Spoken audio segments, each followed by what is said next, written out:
Welcome to the Plant-Free MD podcast with Dr. Anthony Chaffee, where we discuss diet and nutrition and how this affects health and chronic disease, and show you how you can use this to optimize your health and happiness, both mentally and physically.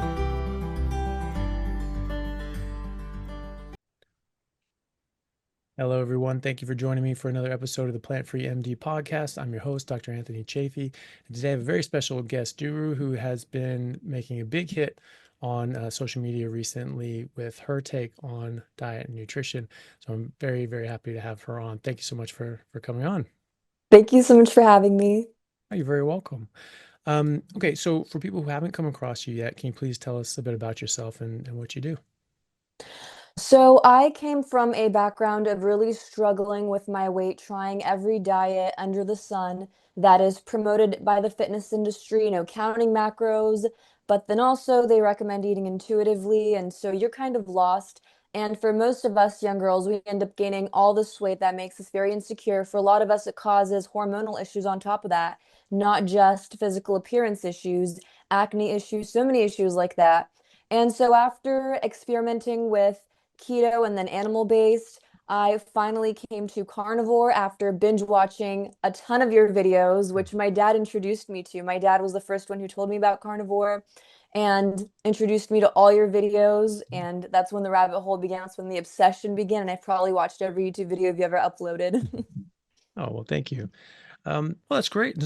And before that, you were just doing, the classic, approach, hmm saying that of what we are supposed to eat, what we're not to eat, probably to avoid fat, avoid meat, things hmm like that. Exactly. And what did that do for you? Were they, good results, or how did it go?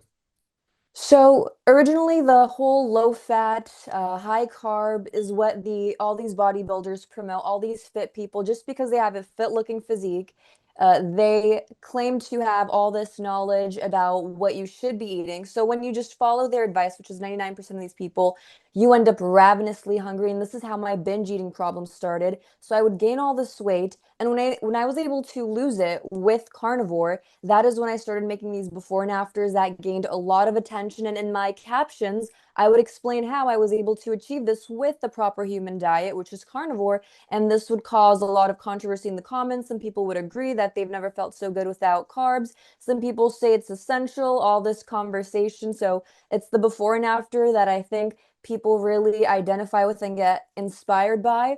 Because when you are in a starting point that a lot of people are at, and then they see what the after is capable of, and then they see themselves in your transformation. So this inspires others to also try out the diet, look into it, research it. Yeah.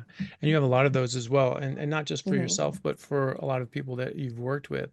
And some of these people look, I mean, they honestly look like different people. Some of these things you can see, like in the facial structure, hmm that they are the same person, but it's a massive, massive difference and change in some of these people. Plastic surgery in food form. Yeah, exactly. Yeah. And so there's massive health benefits. Obviously, like you said, you can be fit, you can be athletic, you can work out all the time and on a bad diet and actually still look hmm good, but that doesn't necessarily mean that you are healthy, and that doesn't work for everybody. It's a lot harder to do that for other people. And when you get the nutrition right, the diet right, it just happens naturally, and it actually hmm supports that athletic side of things, the bodybuilder side of hmm things, even more That's so. the most That's the most frustrating part, in my opinion, when people like to use some certain athlete or fitness influencer as an example Mhm. of why carbs are beneficial. But look at them Mhm. currently. They look amazing. But if they were to follow down the line of what that person is going to look like in 10 years, they Mhm. will be aged very rapidly due to all the glycation. They end up losing their hair much quicker. You can see the deterioration over time. So they're just looking at the present. They don't look at the long-term future. And we know that a lot of these bodybuilders and athletes end up having a lot of heart issues and complications due to the abuse of their bodies and abuse of carbs. Yeah. And also, you just have to look at professional athletes after they retire. Quite a lot hmm of them blow up, and they gain a ton of weight, and they get hmm diabetic and have, arthritis. And Unrecognizable.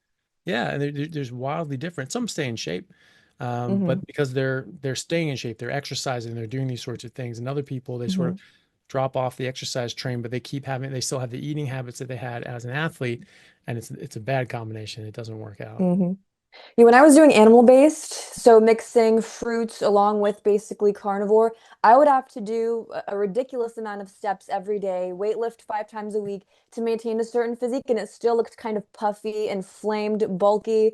But Mhm. then on carnivore, I cut my steps down to half what they used to be, weight lift less, but now I look much more toned, much more athletic with less effort because it's so much easier for the body to maintain without that inflammation.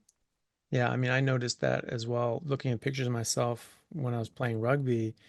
I played, professional rugby for 10 years. Five of those were on carnivore and five of those were not. And then, recreationally, you know, continue playing after that. But Mhm. I would be in good shape. I would be very good shape and be very, lean and muscular, but, have a bit more of a puffiness, Mhm. to my face and things like that.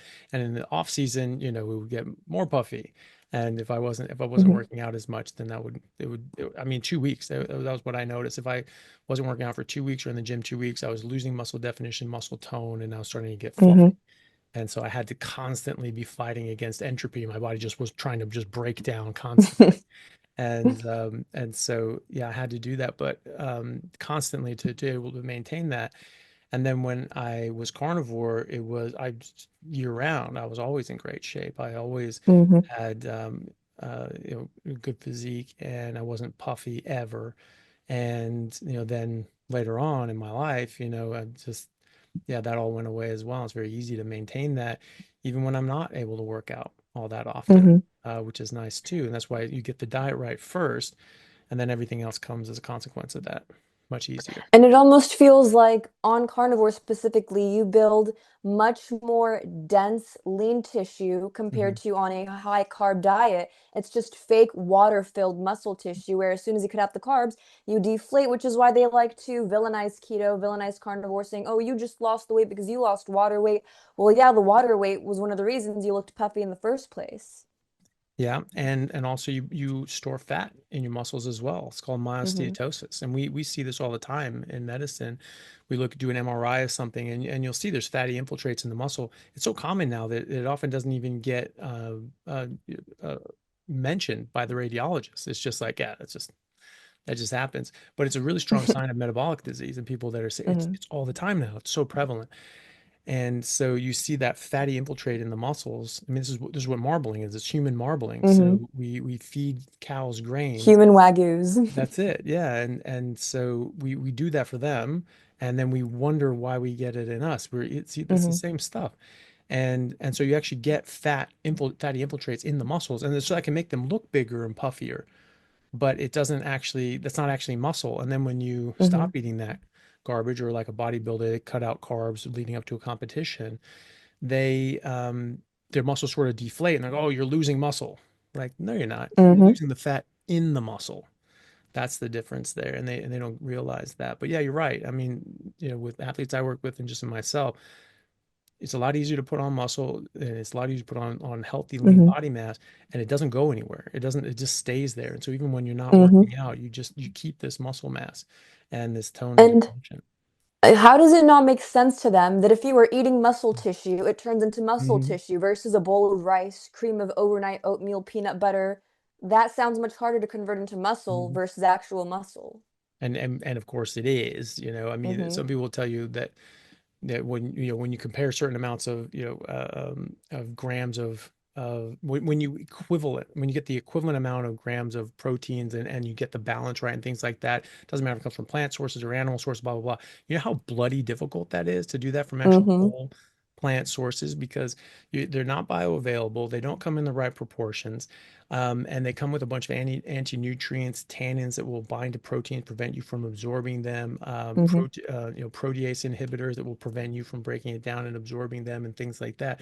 So when you're talking about protein isolates from a plant source, and you balance it right, that can be as good as blah blah blah blah blah. I mean, you can just stop listening after that. I mean, it's just okay. Hmm. That's useless. That's not real life. And so they're happy to say you are what you eat, when you say, oh, if you eat fat, you get fat. You are what you eat, right? Hmm. Okay, well, I want to put on muscle. I should eat muscle. No, no, no, it doesn't work like that. You need broccoli. That's what you need. So, am I a turnip? Then why am I eating vegetables? If I am one, you know. So true. There's so many coffee shops around the area that I live to, since it's like a trend to eat these plant-based things of like 20 grams of pea protein smoothie. And all these people after their Pilates class, they raise their cortisol with this Mm. little unnecessary workout, and then they just have a pea plant protein phytoestrogen smoothie right after. Yeah, exactly. Yeah. And and the problem is they think that's healthy and they think they're Hmm. doing the right thing. And because they're being told that, they're being sold that, and then they're buying the product that goes along with that. Hmm. And they're being misled. And now we have obesity rates have never at levels they've never before been seen. Um, and we're seeing people that everyone's has a weight issue, everyone has a metabolic issue. Over 90% of people have some sort of metabolic issue. Mm. 70% of people in America are overweight or obese.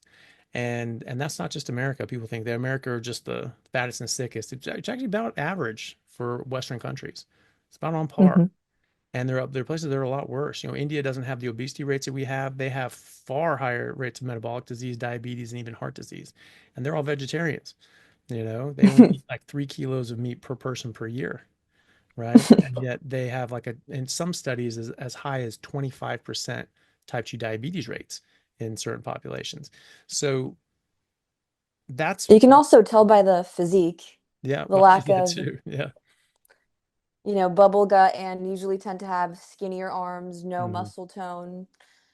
And it's just a direct reflection that plant-based isn't working. Yeah. And even vegetarians, since I think they allow eggs and dairy. Some do. Yeah, there's Hmm. ovo-lacto vegetarians, but even then it's not as much. I mean, some people will say that they're, an omnivore because they Hmm. have eggs once a week, Hmm. twice a week or something like that.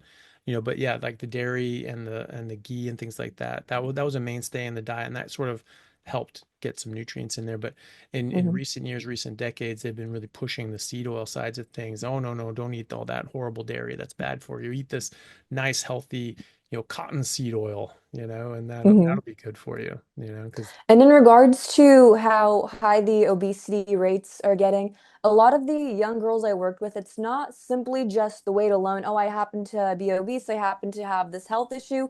It affects personal life directly. It affects young girls' confidence levels, the way they carry themselves, the way they carry themselves in business, in school, basically affects all areas of life and can completely destroy your personal life as well as your health life. So it's just Mhm. something that can take over completely. And people tend to overlook these things. Oh, maybe I'll put off losing this weight and just seek these comfort foods. But in reality, it's taking a toll on the entire aspects of their lives. And if they can imagine what life would be like without that debilitating insecurity of, I'm a little overweight, I'm a little pudgy, I have acne, they could all be fixed with the diet. But Mhm. then when we come up with the topic of a carnivore, a lot of people also are so attached to the food that they don't want to part with that comfort that they seek from the food. So they're just not made aware of how amazing life can be in the other end of giving up the foods that are keeping them in that state. And it's becoming such a high prevalent amount of young girls, young men especially, who are just such insecure shells of the humans that they could be if they were just raised on the right foods. They'd be raised confident, raised happy, and just have a different quality of life in general, which they're not seeing. Yeah. And obviously, if you get the right nutrients during development, you'll develop into the genetic Hmm. specimen that you're supposed according to your genetics. And Hmm. you'll just be healthier generally. And like you say, confidence is really important. You can look anyway, but if you are unconfident, unsure about how you look, that affects you and it affects you very negatively. You Hmm. have a very negative mindset. There was an interesting study, you probably heard of it, that they took a group of women and they said, okay, we're going in for a job interview. And Hmm. what they want to do is we want to see, are these people going to treat you differently? Because we're going to put down like this fake scar on your face, right? Hmm. And so they had this makeup artist put this thing. They looked at it like, oh wow, that looks real. Look at that. And they're like, okay, hey, look, before you go in, I just need to fix a couple things. They take them away from the mirror. What they're actually doing is they're wiping it off. And so Hmm. they remove this thing off. So they look completely normal. There's no scar on them. And then they go into that job interview and they're seeing is okay, some people are going to have a scar, some people aren't going to have a scar, and we'll see what the difference is, right? But the test was actually on the woman who thinks you're getting a scar. So Hmm. she didn't have a scar. or none of them had a scar. And they asked them later, okay, so how'd that go? And they're, oh my God, yeah, you could just tell they just kept looking at it and they kept making comments like these comments here. They were talking about the scar and blah, blah, blah, blah, blah. It's just like, Insane. yeah, but they didn't even have a scar, Hmm. right? So your mentality affects things much more than we think, and sometimes much Hmm. more than other people may actually be. You know, their take on you is not necessarily just based on your appearance. It could be based on your perception of your appearance and your confidence level, and that's really really Hmm. important for just having that image, not for any vanity reasons, but being comfortable in your own skin. You Hmm. are more confident and in the real world, and that affects you and how you deal with other people, which is it Hmm. makes a huge difference. Also, this thing is going around about, oh, losing the weight won't make you happy. Getting rid of the acne won't make you happy. Yes, it will. Of course, you're going to be so much happier when you see what you've accomplished. You look in the mirror, see what you've done. And now, because you can trust yourself when it comes to diet, you can trust yourself when it comes to discipline, you can apply that towards every other aspect of life and just achieve all those other things as well because you nailed the first step, which is controlling what you put into your body. Yeah, absolutely. And you raise a good point that that sort of level of discipline can affect other parts of your life. That if Hmm. you did something, you say, okay, I'm gonna make this plan, I'm gonna stick to it, and then you get the result that you want. It's like, okay, well, now I'm gonna make this new plan, I'm gonna stick to that too, and Hmm. make more beneficial moves in my life as well. That's a very good learning tool for people to Hmm. have, and that confidence builder is really key as well, especially for young people. And I Hmm. understand you work with a lot of people in the younger age groups. How are they Hmm. coming to this, and are they receptive to this? Obviously, there's probably a big need for Very much more open-minded. good. Yeah. Because with internet now, with YouTube, since the younger generation is much easier at consuming content online, they just Mm. absorb it all and they're ready to go all in. Mhm. They're ready to, share their results. They're ready to go 100% in, especially the motivating aspect of reminding them of what life is like on the other end, how good they'll feel, how the clothes, everything they wear will look good, how they'll carry themselves. When they're constantly reminded of the end result, they're able to visualize themselves at that end result. It's so much easier to get there versus just constantly being reminded of the weight they have to lose, being reminded of whatever. You only remind them of the positives, and that just makes it so much easier because you only see the end results when you're constantly talking about it. Yeah. And so that raises a big issue because there's a lot of people that, especially in younger generations, that have a lot of self-image issue, body image Mm-hmm. issues. Eating disorders are becoming, well, they've been very Mm-hmm. prevalent for a long time, but they're certainly they can in a lot of areas they're getting a lot worse. Um, how do you find that this helps with that side of thing? I Mm-hmm. understand that you work with people with eating disorders as well. How Mm-hmm. does this help with that? So, what I find is that 99% of eating disorder advice online, in general, even with certified experts, people who've studied this field, is complete BS because they've simply been taught to normalize the foods that got this person to this eating disorder state in the first place. Obviously, if you eat what everyone else is eating, you're not going to like the way you look because a lot of these foods are designed to make you overweight. So, because we don't understand the food, we think an anorexic person's or, any kind of eating disorder person's brain thinks, now all food is evil. I have to stay away from all of it. I can't eat anything because everything will make me overweight. Little do they know, if they eat a carnivore diet, they will get that nice tone lean look because usually an eating disorder starts from seeing someone that is fit, athletic, has a good looking physique, and then you think because none of the foods you eat are getting you to that point, the only way to get there is by starving, by eating nothing at all, developing maybe bulimia, developing these other eating disorders. It's the only other way they know how to get there because when they go for help online, they're just told by these other individuals, you just have to stop fearing food. Don't be afraid of stomach rolls. They're a natural part of a human body. It's okay to love your arm fat. We live in reality. We know these things don't look good. We know that these things are a sign of insulin resistance, which is why we want to look insulin sensitive, which is what a lean person's body reflects. So This is the beneficial part, in my opinion, of carnivore when it comes to eating disorders. It is a no BS approach, just saying reality how it is. Yes, if you eat X, Y, and Z, they will make you look a certain way that you won't like because they're making you unhealthy. Unhealthy equals attractive, which is why it ends up giving you a physique you don't like. But to get a physique that you love, that is healthy, you eat the proper human diet, which these experts in the eating disorder field may deem as restrictive, but I've never felt more liberated eating one food category because that is a food category that aligns with the human body versus calling eating foods made in a laboratory a part of a non-restrictive diet, even though they were never made to be introduced to a human body in the first place. Yeah, definitely. And to your point, and when we have, we sort of mentioned this off camera, but in the hospital setting, when someone comes in with an eating disorder like anorexia or something like that, Mm-hmm. as an inpatient against their will, sometimes like have to have court orders, things like that, they're often not allowed to leave the hospital Mm-hmm. until they are willing to accept eating junk food, not even like normal whole foods, but like they have to eat sugary crap, right? Well, I that's saw a picture of what their recovery meal looks like. It was mm, goldfish crackers, oh, a PBJ sandwich, and chocolate milk. That was the eating disorder recovery meal. yeah. I mean, that's just So sad. no, it is, and it's indoctrination is what it is. I mean, you're forcing these people that know all food is good food, all food is good food, all food is Mm-hmm. good food. Well, what if it's not food in the first place, right? I Mm-hmm. mean, I don't think a peanut butter and jelly sandwich is, I don't consider that food, I don't consider goldfish Mm-hmm. crackers food. You could eat it.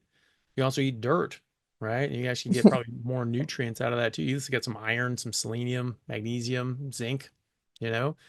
You're probably not getting any of that in goldfish crackers. So it's pretty, yeah, I mean, it's indoctrination. I mean, you're going to re-education camps and things like that. Now, the thing Mm-hmm. is that for some people that have a very serious condition to the point that they are their lives are being threatened. Because anorexia Mm-hmm. is a mental health disorder, has the highest mortality rate of all mental health disorders. Mm-hmm. And so it's very, very serious. And so I can see that from a triage point of view, like, look, just get them eating something. And sugary Mm-hmm. crap, it tastes nice. At least they'll get something, right? And they won't Mm-hmm. die. But I think it's just a sort of a revolving door because they get them to eat this crap that is crap. They know it's crap and it doesn't make them feel good. They start putting on unhealthy weight. They're not feeling good. And they're like, I'm not eating that. And they go back to what they were Mm-hmm. doing before. So instead of teaching them healthy eating habits, saying, hey, look, these are the nutrients that are designed for your body. It's not Mm-hmm. just about energy and getting calories. It's about nutrients. These are the nutrients that your body needs. And if you eat Mm-hmm. these, you're going to be healthy and you're going to be nourished and you won't gain fat. You might gain weight because a lot of people are underweight severely, Mm-hmm. but they won't gain an unhealthy amount of fat if they're eating a Mm-hmm. healthy diet. So instead of teaching them proper nutrition and eating like a human should eat, they'd say just eat hot garbage and then that's fine. Okay, yeah, no, I'm eating the hot garbage. You do what you have to do to get the hell out of there. Right. And then you just Mm-hmm. go back to doing whatever the hell you want to do, you know? Not to mention that a lot of these foods, the reason you end up gaining weight on them in the first place is because once you start, you can't stop eating them. The Mhm. biggest issue that I had for me with food was binge eating. I could eat massive amounts of food, three times the amount of food that my 6'2", 200-pound dad could eat. Mhm. Because once you eat something that contains carbs, I've seen from your videos, you mentioned that it lowers leptin, which is the satiety hormone, increases ghrelin, so you become a bottomless pit where you want to keep eating. And that is where the eating disorder part comes in. You're saying, okay, if I start eating this food, if I start eating any of these foods, I can't stop myself. So I have to avoid it completely. Whereas a steak is filling. You eat the steak, you're full. You don't want any more. But with the crackers, the fruits, I could binge eat a bag of oranges, like Mhm. 9 oranges in one sitting. But a steak, like less than a pound of steak, I'm full. I'm good for the whole day. Yeah. Hey guys, just want to take a second to thank our sponsor, Carnivore Bar. I don't promote many products because honestly, all you need to be healthy is to just eat meat. for those times that you're out hiking, road tripping, or stuck at work and you want a nutritious snack that is just meat, fat, and salt if you want it, the carnivore bar is a great option. So I like this product not because it's just pure meat, but also because I want the carnivore market to thrive as well. And the more we support meat-only products, the more meat-only products there will be available in the mainstream. So if this sounds like something you'd like to get behind, check it out using my discount code Anthony to get 10% off, which also applies to subscriptions, giving you 25% off total. All right, thanks guys. And a lot of that has to do with you're getting the nutrients that you need, and your brain just says, yes, that's Hmm. it. People don't realize, but we have receptors in our stomach that track up something called the vagus nerve up to our brain, and our body is tracking in real time all the macros and micros that are in our stomach in real time, long before we break it Hmm. down and absorb them. Our brain knows what's there and it knows what we need. And so, it tastes really good at first, and because your body wants those nutrients, but then as you go on, tastes slightly less good until finally it doesn't taste good at all because your body says, hey, we have everything that we need here. Don't worry Hmm. about it. But if you're eating carbs and junk and goldfish crackers, there's no nutrients is there. Your body's saying like, yeah, okay, that tastes nice, but no, there's nothing in here. We're not Hmm. getting anything from that. And so your hunger doesn't go away. And to your point, it raises insulin, which then, blood sugar goes up, insulin goes up, but then insulin lowers your blood sugar too low. And now you're hypoglycemic and you Hmm. feel like, wow, I need to eat more. Fructose, sugar, it's a sweet part of sugar that will upregulate ghrelin, and Hmm. it blocks leptin, so your brain can't see it. So effectively, looks like you have less leptin Hmm. than you do because it blocks that. And carbohydrates raise insulin. Insulin blocks leptin as well. Hmm. So it's this sort of perfect storm to make your brain think you're starving to death, and you get this panic that you have to eat and you have to eat, or else you're going to die. And this is why you get Hmm. people on TikTok that are like freaking out because they haven't eaten in 5 hours and they're getting hangry and throwing things and making a fit, and Hmm. everyone's laughing. They're like, "Jesus, this guy's spazzing out," and but that is what their brain is telling them. They are so panicked by this because their brain is saying, Hmm. "Hey, if you don't eat, you will die." And so this is really this visceral response of just like I hate, and they're freaking out. Hmm. But it's completely artificial. You're Hmm. not dying.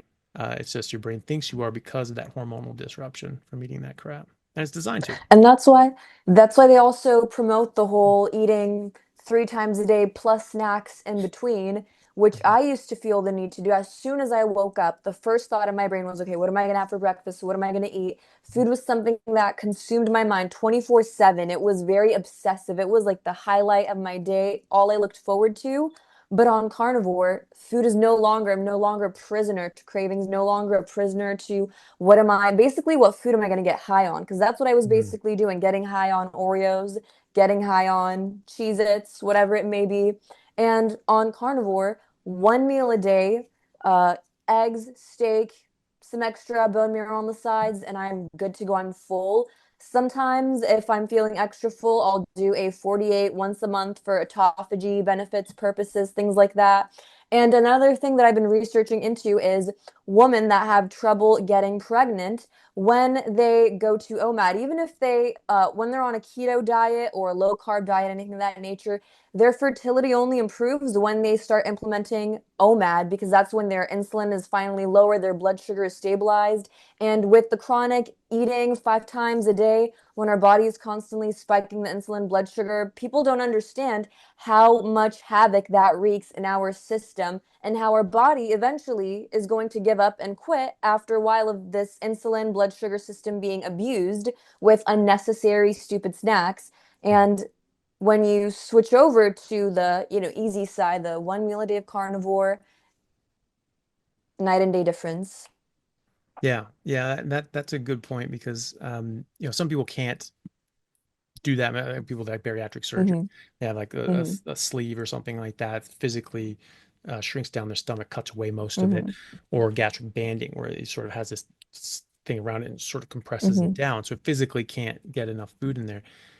They might have to eat multiple times a day just because they Hmm. they can't get enough food that way, and they'll still get benefits. It's just that when you are able to eat just sort of one meal a day, like you say, you will get a bit of a bump on insulin, which is totally normal when you're eating Hmm. protein, things like that.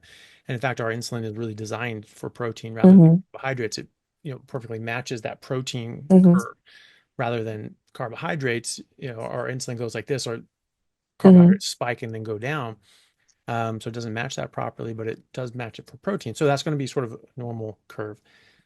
But if you're eating 3 times a day, 4 times a day, 5 times a day, you're sort of getting this bit of a bump and a bit of a bump and a bit of a bump, and it takes hours and hours and hours and hours and hours for that to come down.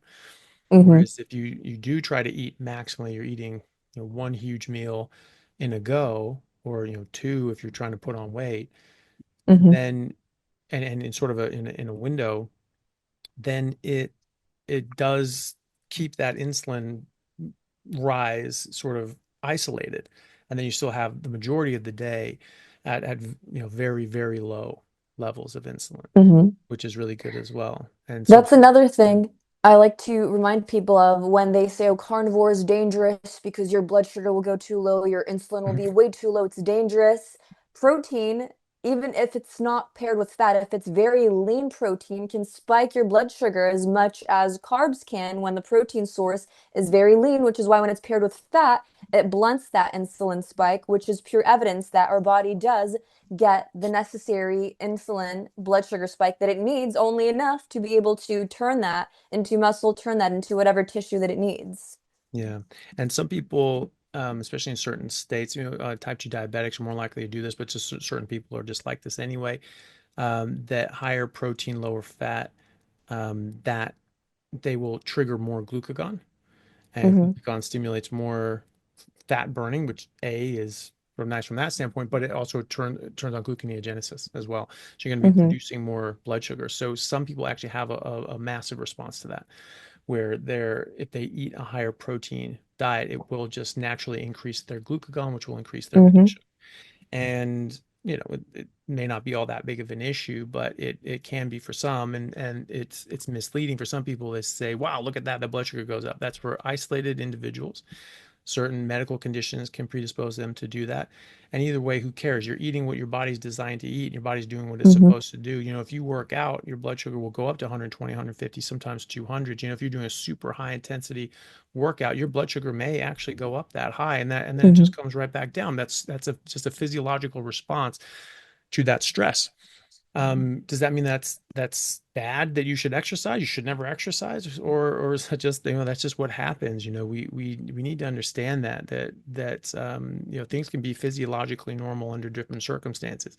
If you Hmm. have potassium, your potassium doesn't stay in a very tight range. You can die. Your heart just stops, right? And yet, and this is what lethal injection is. You anesthetize someone, you put them to sleep, and then you inject potassium chloride into them. So you get this high dose Hmm. potassium, and then their heart just stops. And that's how lethal injection works. Hmm. So when you are exercising, your body can naturally jump your potassium up to that level that your heart would normally stop. Wow. And yet, nothing bad is happening, right? Hmm. So we need to understand that that these reference ranges are at rest under certain circumstances, basically in a vacuum, and Hmm. there's a lot of things that can affect these things. Um, so that was the other thing. Gluconeogenesis. People don't understand this as well. This is a tangent, but it's worth touching on. People talk about, oh well, gluconeogenesis is this stress state and it does all this, and no, it's Hmm. not. Gluconeogenesis is happening all the time.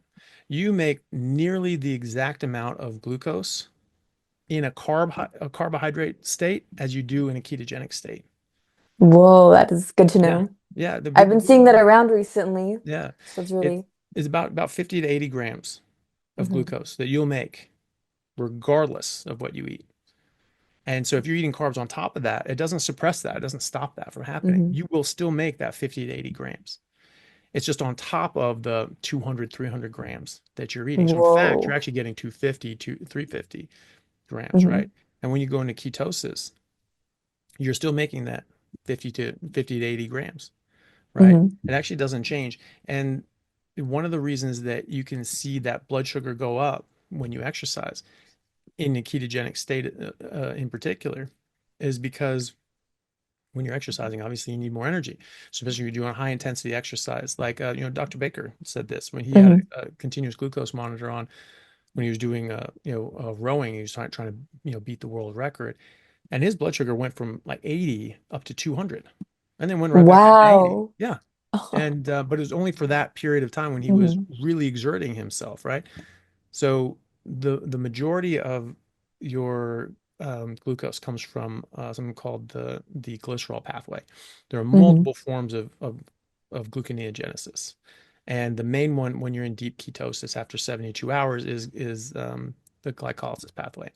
So Hmm. that comes, or the glycerin pathway. Sorry. So this happens with like triglycerides, right? So you store your fat in triglycerides. So you have these three fatty acids, and they're on a glycerol backbone. And then when you take that off because you need the fat, you break that off and you use that fat for energy or whatever. And then you have this glycerol backbone that can be turned into glycogen and glucose, right? Hmm. So as you are using more energy for this exercise, you need to produce more energy from fat. So you're going to break off more triglycerides. You're going to produce more glycerol, and that's going to turn into more glucose. So it's a necessary phenomenon. When you're burning fat for energy, you will be producing a certain amount of glucose via the Hmm. glycerol pathway.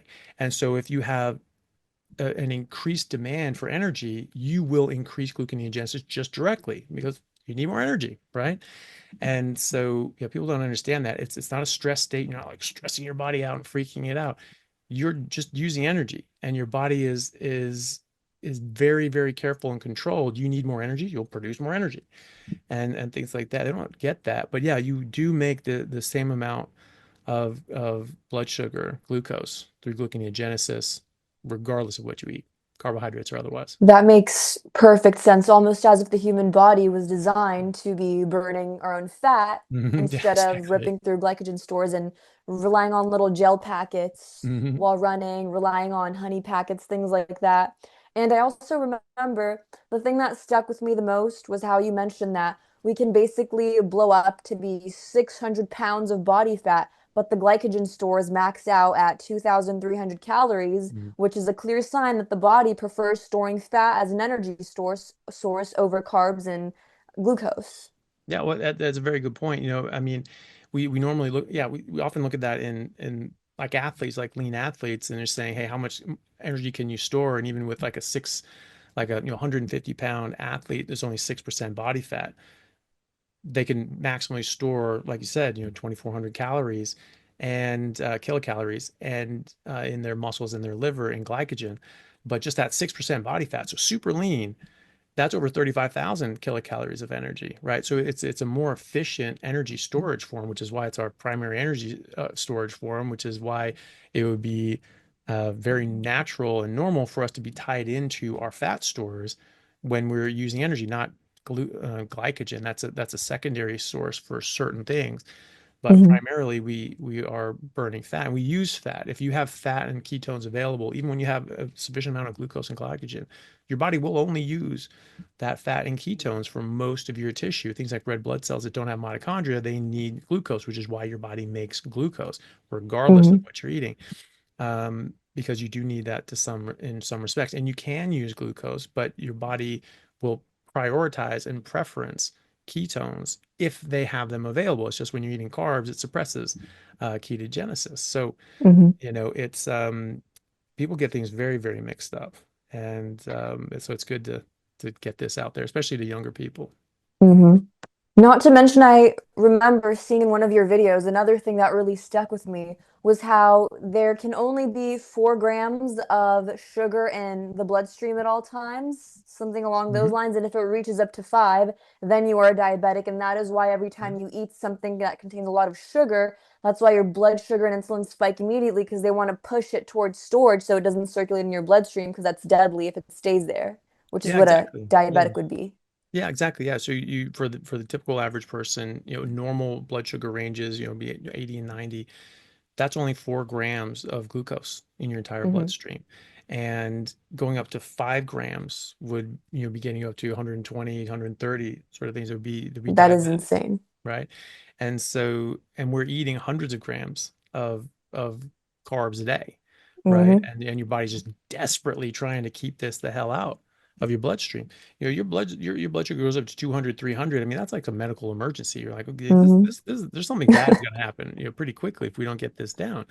This Hmm. is causing serious harm, but that's necessarily what you would do if your body wasn't just desperately trying to keep this stuff down and it wasn't so efficient at it. And then when it just starts, you know, the wheels start coming off because you've just broken down the system for so Hmm. long that it can't keep up with the load anymore. Then things start dropping off and you start going to 5 grams and 6 grams, and you know this is diabetes, and this is causes Hmm. huge problems. So if 1 extra gram of glucose is causing all the problems of long-term diabetes, you know, obviously this is a harmful substance. Hmm. And as a friend of mine, Dr. Gary Feck, he said, or put it, he said um, that 1 extra gram of glucose is toxic to the body.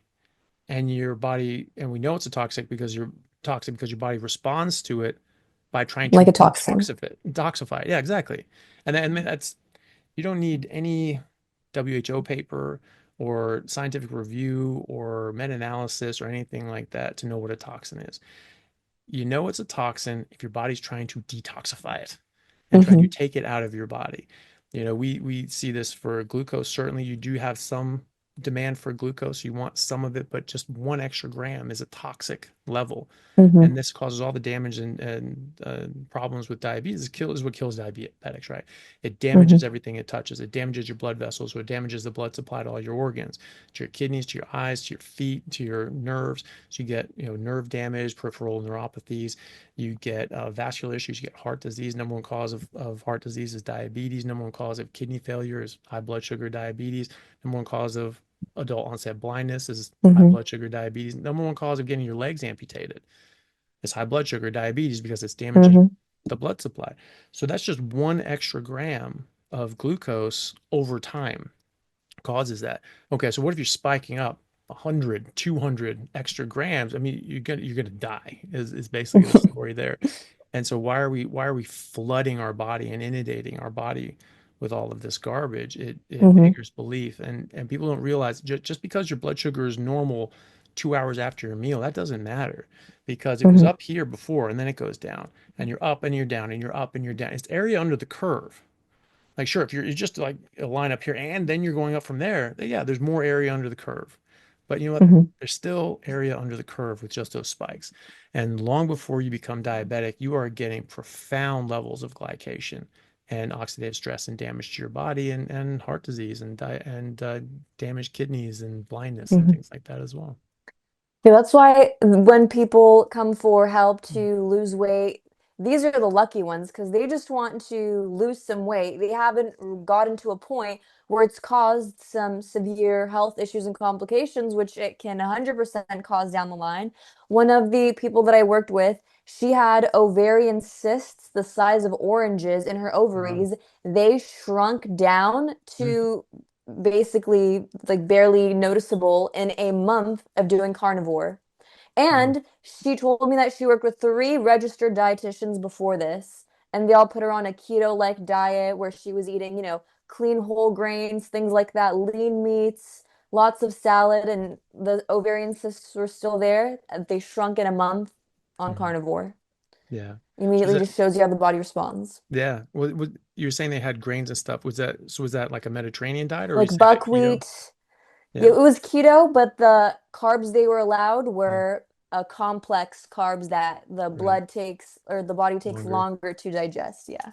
Because Stupid logic. yeah, yeah. Well, because the classical ketogenic diet would be below 20 grams of carbs a Hmm. day or below 5% of total Hmm. calories.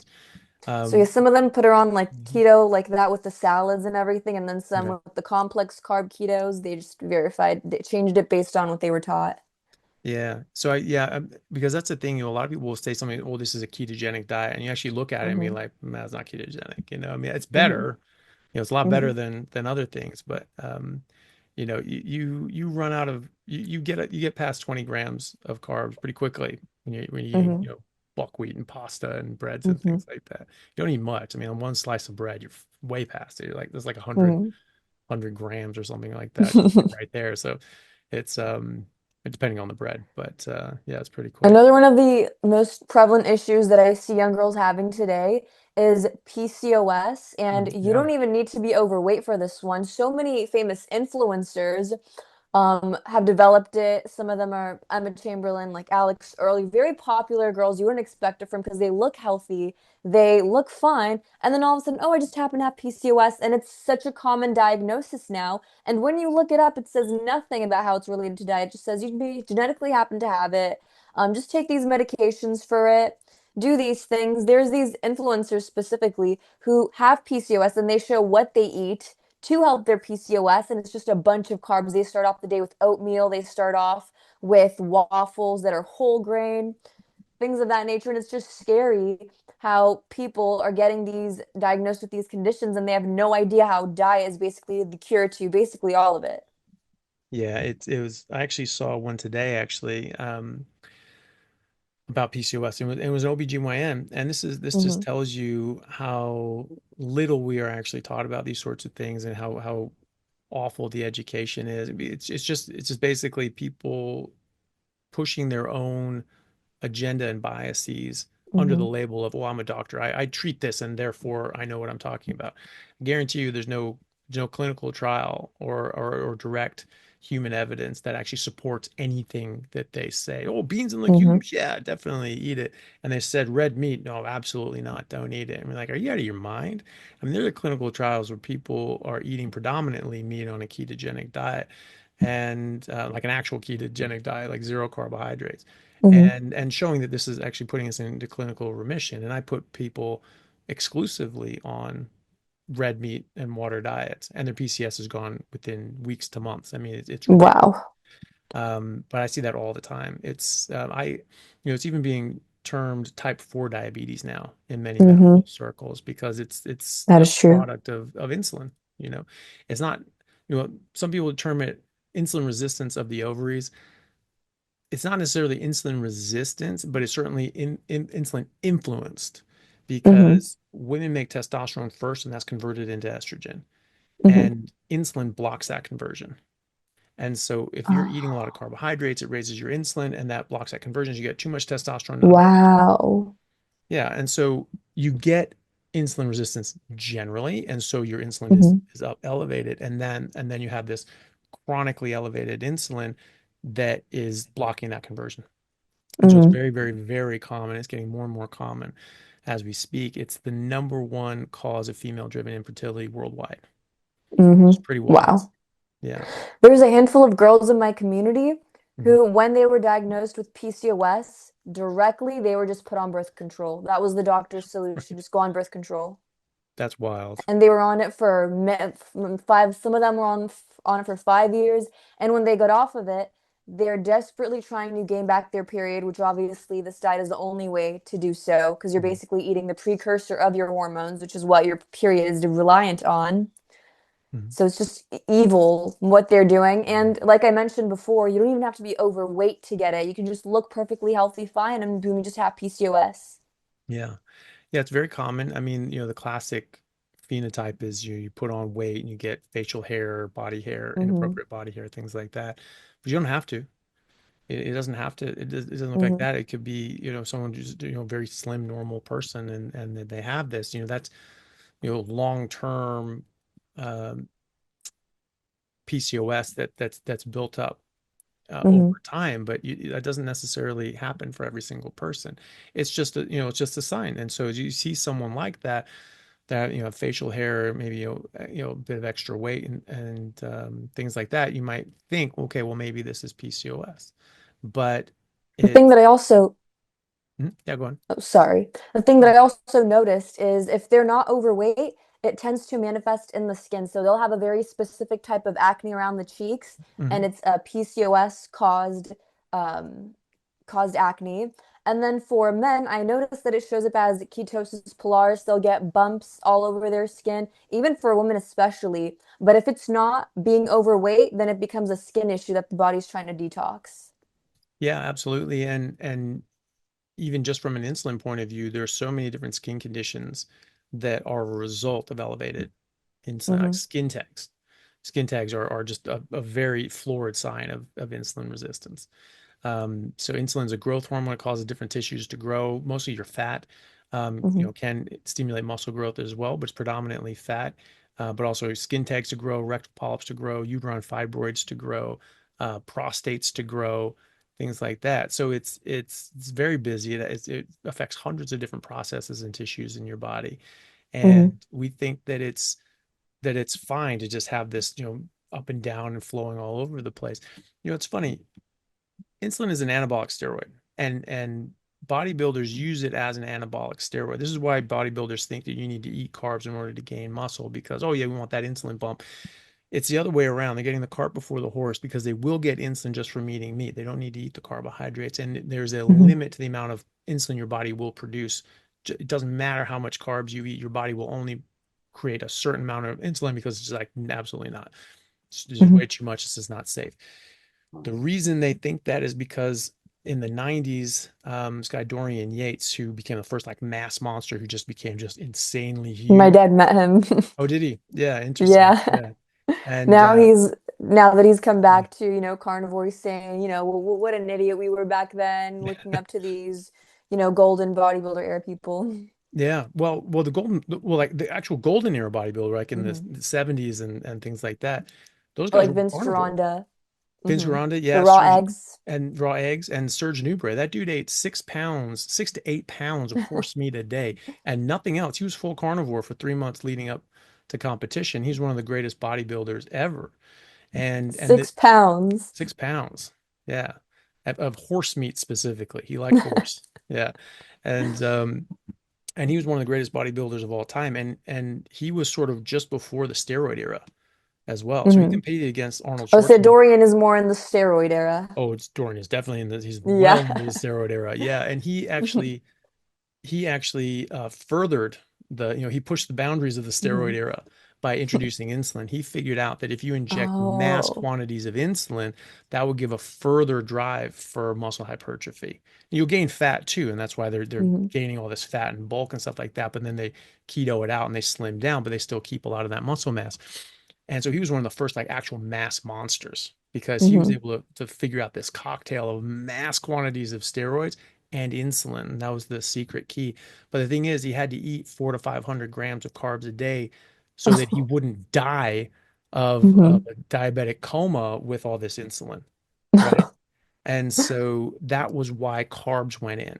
It wasn't the Hmm. other way around. It wasn't you eat carbs so you gain muscle. It was you take mass tons of insulin so that you gain muscle, and you Hmm. have to eat carbs so you don't die, right? That's the key there. And so insulin is an anabolic steroid, and people use it as an anabolic steroid. And it's actually very dangerous, and people have died taking insulin as bodybuilders, and it's too much, and their blood sugar drops. And I actually have a friend of mine. He did strongman competitions, and he did this, and he tried Hmm. it at one time. He just passed out in the gym, smacked his head, had to go to the hospital, all these sorts of things. He almost died. And he's just like, yeah, Oh never doing no. that again. And but people have died doing this. People die doing steroids. Hmm. People try to glorify steroids and things like that. And I think to cover up for their own, I mean, people can do anything responsibly. I mean, you can have people that do cocaine twice a year and it's like they can handle Hmm. it. Like, fine, okay. But the vast majority of people are not like that, and they're not, and they are hurting themselves. And some people I see that try to defend and say, "Oh well, steroids not that big of a deal." And it's just like, yeah, no, they are. They're illegal, and people are dying from it. People are actually really Hmm. hurting themselves and destroying their lives and their hormones. And insulin is absolutely an anabolic steroid, and people Hmm. use it as an anabolic steroid, and people have died using it as an anabolic steroid. And so if you take a bunch of testosterone, people are like, oh, but you just can't do that. That's not safe. That's not responsible. You don't want to get your testosterone above like a physiological state. There's all these problems, and there are, right? Hmm. But then we're like, yeah, it's fine. Just eat as much crap as you like. Get your insulin up as high as you like. Diabetics, we tell them, it doesn't matter. You don't need to restrict carbs. Eat as many carbs you want. Just make sure you're taking enough insulin. So as much insulin as you want, doesn't Insane. matter, right? And in fact, people have died from that, not from low blood sugar, but from just the mass quantities of insulin. There are actually studies that show this. This is why the recommendation is that like type 1 diabetics or insulin dependent diabetics, you want your HbA1c to actually stay in the diabetic range between like 6 and 7. They say you don't want it below 6. because Hmm. because there's one study that basically say, hey, let's really tightly control blood sugar and keep it in the non-diabetic ranges. And so basically what we'll do is we'll just mass prescribe insulin. You just take as much insulin as you need to make sure your blood sugar stays in a normal level. And they found that those people had much higher rates of death. They were dying. Wow. And so the people take home from that, even in clinicians that usually haven't read the study, they just sort of heard about it peripherally. They say, oh, no, no, you don't want to do that. You don't want your blood sugar down because that kills people, right? It Hmm. kills people because of the amount of insulin they're giving them.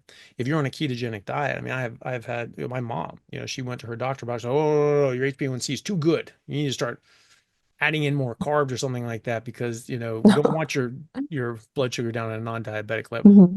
She was at a non-diabetic level with no medications, right? And her Hmm. doctor was like, no, no, no, no, that's bad. It's bad for diabetics to be in a non-diabetic range. It's like, do you hear yourself talking?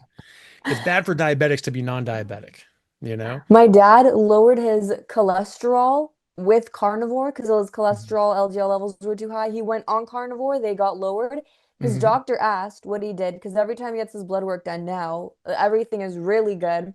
And so his doctor's like, "Oh, so what are you doing?" My dad, mentioned carnivore, and his overweight doctor said, I don't know about that. That sounds a little dangerous to me," even though he saw on paper that it lowered his cholesterol. Like that's the Yeah. kind of brainwashing we're dealing with. Yeah. Or, I mean, that one's extreme because, you could sort of understand from the mainstream point of view that they really believe that cholesterol is a bad idea. But, your diabetes goes away, blood sugar comes down, insulin comes down, all their biomarkers improve, their CRP's coming down. Their liver function is improving, kidneys are improving, everything's getting better, they're losing weight, and the doctor's like, wow, this is great. Keep doing what you're doing. And you say, yeah, I'm doing carnivore. And they're like, oh, hold on a second. Let's check your cholesterol. Like, cholesterol, oh, no, no, no, cholesterol's up. No, just shut it down. Shut it down. Go back to being diabetic and on all these medications. It's like that's really wild. But for that, for your dad's doctor to say, yeah, you're getting all these improvements and your cholesterol's coming down. This is great. How'd you do it? Oh, no, no, stop it immediately. Go back to being sick and miserable. Mhm. Yeah.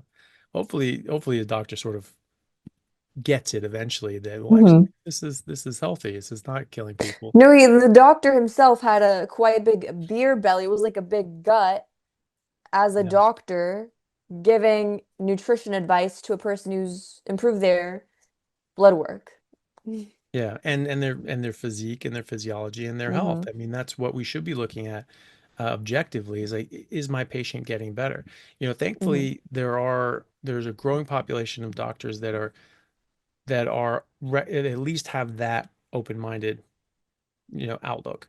That Hmm. patients go in there and they're improving, their blood markers are improving, their health is improving, all these objective markers are improving, and their doctor says, okay, wow, what are you doing? How'd you do it? They're off medications, their blood pressure's coming down. I mean, that's a clear sign that you're getting healthier, is if you're coming off your medications. If you're going on more medications, then by definition, you're getting sicker because you need more medications to keep your body Hmm. working. And so if you're coming off medications, then by definition, you are getting healthier. And we do not make people healthier by putting them on medications. They are getting sicker, and then we're trying to curb and mitigate those ill effects by putting them on medication. Hmm. But medication doesn't necessarily make you healthier. It just stops major issues from happening. It's just a band-aid. It covers it up. Hmm. And so we are not making them healthier because they are still getting on more and more medications. They're not eventually coming off medication. It's not like you put someone on an antibiotic and it gets rid of that infection and then they come off the antibiotic and they don't need it. That's not Hmm. what's happening. You're going on one medication and on another and on another, and they're increasing the levels. So when you are able to come off these medications, by definition, you are getting healthier. And Hmm. so some doctors are thankfully open-minded enough to say, like, wow, this is really going well. What did you do? I went on a carnivore diet. And they just say, well, you know what? Whatever. It's working for you. Keep doing it. Others are really interested in going like, okay, I want to know how you did this because I want to do this in my other patients as well. And Hmm. I see that a lot too. But unfortunately, it's still, you have this mindset of, what we were trained in medical school and residency. It must be right, or else we wouldn't have been taught it. Hmm. And if carnivore diet or nutrition had that much of a role to play, then obviously we would have been taught it. But that's assuming that, they knew about it. and that they wanted you to know about it. Hmm. I noticed that a lot in my comments specifically when I do a before and after, where in the before I'm visibly puffier, Mhm. overweight, carrying water retention. I don't look better. And then I cut to an after where I look lean and shape. I mentioned how I gained my period while losing weight because in the puffier state, high cortisol. And then I mentioned how I was eating carbs, eating mixed macronutrients, so carbs and fat and protein, activating the Randle cycle, and in the after, pure carnivore. And a lot of the comments, the feedback was the before was better because you were eating carbs, or before looked better even though I'm visibly puffier. So I don't understand this denial, this resistance that people have, how attached they are to carbs because they just want their croissants so bad, they want their waffles so bad. This, tie that they need to their carbs, where I mentioned how I regained my period, have these other health markers improve, they still talk about how no, no, no, you shouldn't include carbs. They don't say why. They just say, oh, it's not good for you to take it out of your diet. They don't know why they're saying these things. They just repeat this advice that they learned from who knows where. Yeah. Well, I think a lot of things too is people see what they want to see. Mm-hmm. And if they want to see people, getting worse on a carnivore diet, that's what they're going to see. Mm-hmm. And there's a lot of body shaming that goes on in reverse, right? It's not Mm-hmm. it's not people that are overweight that are getting shamed. It's people that are not overweight that are getting, oh, you're too skinny, that looks gross. I've Mm-hmm. heard that a lot, and it's just like that's a really unhealthy attitude, Mm-hmm. and a really nasty thing to say to somebody. Um, to say that they look gross because they have low body Mm-hmm. fat, and perfectly healthy body fat, like 10% body fat, like not like shockingly skinny or something like that for a man. And people are saying, oh, that's gross, it's too skinny. They're like, what? I mean, did anybody come to you and say that you look gross because of the way you look? Like, no, A, you don't do that. That's not the right thing to do. But B, um, that's projection. You're putting your own misgivings and confidence issues on Mm-hmm. someone else. You're saying, oh, you look gross, and realistically it's probably what they would like to look like, and because they don't Mm-hmm. look like that, they're trying to bring them down. They bring other people down to bring themselves up and make them feel better about themselves, which Mm-hmm. is a really unhealthy thing to do. But it's apparently okay in that direction. It's okay to Mm-hmm. tell people that they look gross if they're skinny and they're losing weight. No, that's too much. But they don't say a thing when they're overweight, and maybe it makes them feel better when they see other people overweight. That makes them say Mm-hmm. like, "Well, I'm fine. At least I'm not like that guy." You know? And we all objectively know, no matter what part of the world you live in, a leaner physique will always look better than an overweight physique because overweight instantly looks unattractive because, the shape and whatever your brain, without even being taught anything, your brain just objectively knows this person isn't healthy because your brain biologically knows stay away from this person, disease, illness, don't procreate with this person. But we go more towards a tapered look because tapered equals, insulin sensitive, healthy, no diabetes, things of that nature. It's not some toxic beauty standard. It's literally biological. This hourglass shaped person is fertile because they don't have fat stored around their waist, which means they are insulin sensitive. So that means they're healthy. You can procreate with them, which is why there are certain standards that we deem as beautiful, but they're not just beautiful, they're signifiers of health. Yeah. Yeah, absolutely. And while just being skinny doesn't necessarily denote health, it sort of used to. Mm-hmm. And and you can, I mean, we do spot diagnoses like this all the time in medicine. You spot diagnose, you just diagnose somebody just by looking at them. There are things that you can Mm-hmm. do with that. And because our eyes is trained to look for things that are off. And so if someone is unhealthy, there are physical signs that manifest, and our brain looks at that. And you're right, it sort of just says you're sort of more or less attracted to somebody based on that. And you're just like, yeah, that's not someone that, Mm-hmm. you know, that I should procreate with or something like that on a Mm-hmm. visceral level. And obviously there's a lot, more to that, people's personality and things like that. And you can care about someone, be attracted to them in that sense as Mm-hmm. well, and be physically attracted to them just because you like them as a person. So I'm not talking about that. I'm just talking about pure biological biomechanics, right? Mm-hmm. That your brain is tuned. to look for certain signs. I mean, this is why plastic surgeons, I mean, there's these different proportions to the Mm-hmm. face. And you can say, okay, sort of the width of the nose, the eyes, and this, and the mouth, and this, all these sorts of things. The distance from the bottom of the nose to the top of the lip, these all matter. And your eye Mm-hmm. picks these things up and just say attractive or not, right? And so plastic surgeons, there's actually sort of family friend of some friends of mine. He was this plastic surgeon. He was a real high end plastic surgeon. He would go around like Aspen and Vale to these like bars and things like that that these sort of like rich wives would go to, and he'd look at someone and he'd say like how I could sort of just tweak this around and they could give them a stunning look, and especially people that maybe had a plain sort of appearance, and he just walk up to him and said, "I can make you beautiful," like that. That was his sales pitch. I can make you beautiful. And that's how he did. He just changed these little proportions around and they just come out looking stunning. And we know this. There's Mm-hmm. a mathematical concept Mm-hmm. that goes around this. And so our eyes pick these things up. And so if your face is sort of puffy and it's changing those proportions, your brain's going to pick that up, and Mm-hmm. it's not going to be as appealing at a root level.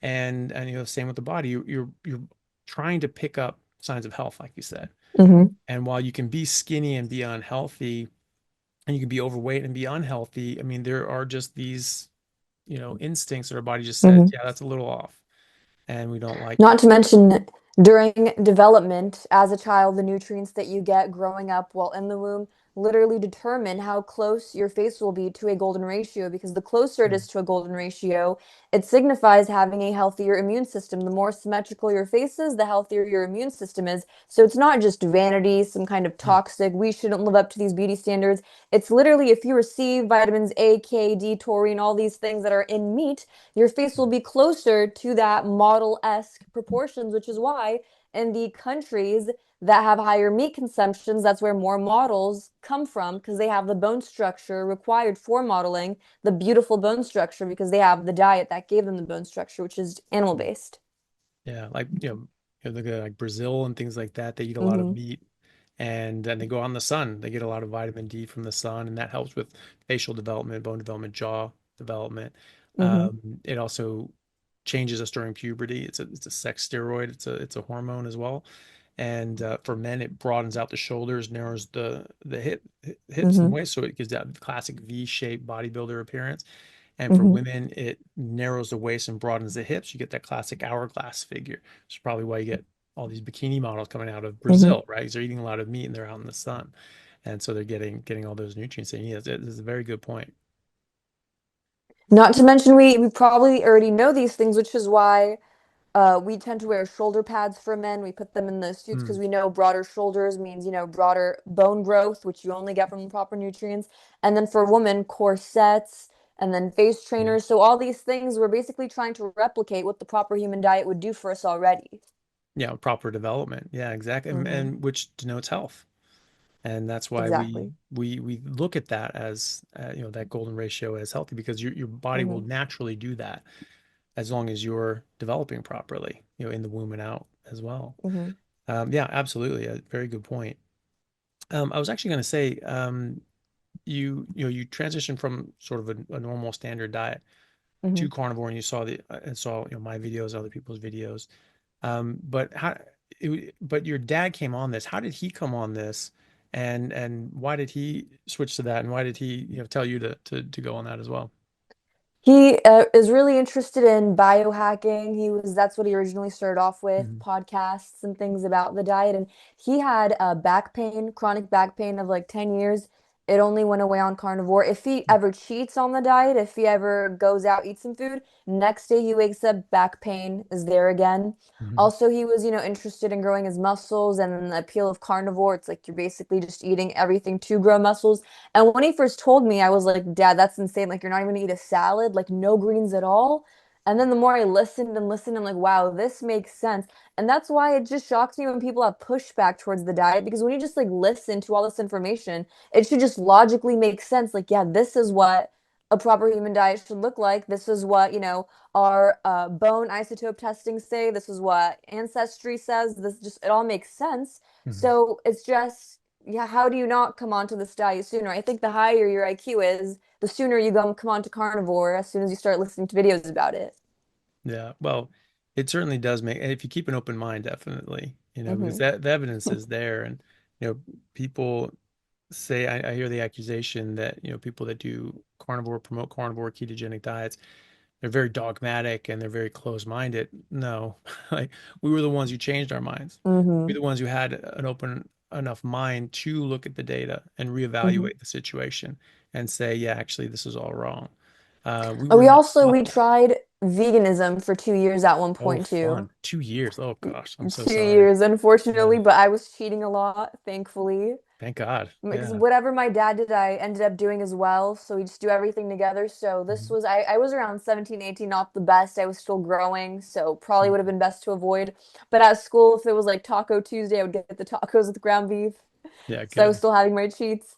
But so yeah, we were doing unfortunately some Beyond Burgers and patties, which now they're going bankrupt because they're Good. getting sued for giving people cancer. Oh And God. then they're making those Netflix documentaries about the twins that eat the different diets, and one of the twins is healthier because they're vegan. Like we all know they're funded by Beyond Burger now. It is. Yeah. I mean, they gave Hmm $1 million for that documentary, I think. And yeah, and it's all funded by that. And that was a really garbage study done by I think it was Dr. Gardner from Stanford, and he's hmm on the payroll for Beyond Burger and those sorts of things, or Impossible, or whatever, those fake hmm meat things, and high ties to financial ties to these, and he's a vegan activist basically, hmm and has made similar comments suggesting that he's an activist sort of thing, and hmm yeah, and then they just yeah, it's nonsensical. You put people on a better sort of design, cleaner sort of approach, but it's vegan, it's more plant-based, and you put them on, oh, and now we're adding meat, but yeah, we were adding a whole bunch of other garbage as well, hmm and it's extremely misleading, and that's Gardner's MO, and that's Willett's MO at Harvard as well. I mean, Dr. Willett, he does something called the nurses health cohort. And so the nurses study, and people, oh, the nurses study, this is what the vegans just pump all the time. hmm Oh, and then they, uh, diet confirmed, every, 2 to 4 years and blah, blah, blah. And they'll say it really quickly. So they confirm the diet. This is that confirmed diet. No, it's not. I mean, hmm you're not tracking every single meal that this person has. What they're doing is they're giving them a food frequency questionnaire. They give them a questionnaire to ask them, try to remember everything you've eaten in the past 2 years or 4 years. So they said in some of these studies, they validate the diet every 2 to 4 years. Right? Insane. How are you supposed to do that? You and I are carnivores. We've eaten meat for the last hmm however long. Can you remember the exact proportions of what meats you've eaten over the last month for every single meal, every single day? Impossible. It's not possible. And we at least know it's meat, right? hmm Some eggs every now and then, right? And I'm pretty sure they'd categorize lasagna under red meat As meat. category. And Hmm pizza Oh and fast wow. food. A McDonald's Big Mac is basically vegan. It's a it's Wow. it's hyper vegetarian. If you think about it hmm as a proportion of calories, hmm the meat is probably less than 10% of calories. I don't know the exact That is numbers, but true. I would estimate about 10% or less, because you got this bun. It's just three buns, right? hmm And you just got these tiny little like hmm 2 ounce meat patties in hmm there, right? Or however much it is. Bunch of sugary sauces with a bunch of seed oils and soybean oils. Then you've got, potatoes deep fried in seed oils and trans fats. Then you've got a giant drink with a whole bunch of sugar and garbage in it. If you look at a proportion of calories, it's probably less than 10%. That the definition of a hyper carnivore is any animal like a polar bear or a shark that eats over 70% calories from meat. So McDonald's and the Western diet generally is a hyper vegetarian diet, right? hmm So you say, oh, you eat all this junk food, that's because of all that fatty meat. That's a hyper vegetarian diet. There's almost no meat in it, and it's actually super lean. So there's no fatty meat involved. But you just take out that little tiny patty. That's a vegan meal, right? And so, you know, they say that that's meat, right? So if you eat hmm McDonald's, that's meat, even though the vast minority of calories come from meat. So that's fraud. It's just fraud. And these guys are all frauds. And they take these things that can never be accurate because you're asking them to tell you what they ate every 4 years. They're obviously not going to remember. They're probably going to lie, and then they manipulate that into being whatever the hell they want it to be. And then they say that anything that contains meat, even if it's hyper vegetarian, is defined as meat, Hmm. and therefore it's bad. Or and then it shows up as being bad because it's garbage junk food. So the nurses study, this is in the published peer-reviewed literature. People can look this up. People have taken this and analyzed the results of the nurses cohort study. It's all epidemiology. Oh, we saw this correlation, whatever, with this flawed garbage design study and fraudulent interpretation of it. And they they compared it to randomized controlled trials in humans and say, okay, does this line up? It only lined up about 10 to 15% of the time, Wow. right? So, and this guy heads a department at Harvard, right? I bet you that he doesn't pass his students if they only get 10% of the questions right, right? That is And true. and his entire body of work throughout his career has only amounted to 10 to 15% correct, right? So this is just propaganda.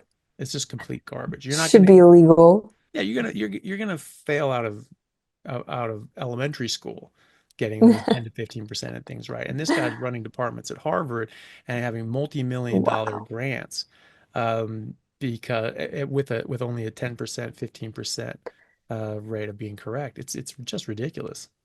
Carnivore was like my wake-up call that because usually as a kid you tend to trust the fact that adults know what they're talking about. Whatever these trusted people, trusted individuals, certified people say must be true.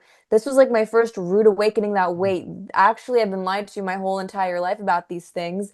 And then you look into the reasons as to why they're doing the lying, what the real agenda behind it is, what the real purpose is, and it's just this rabbit hole you fall down. And you just basically have to ensure that everything that you eat, everything that you do, you put the research into it yourself instead of just by blindly trusting individuals.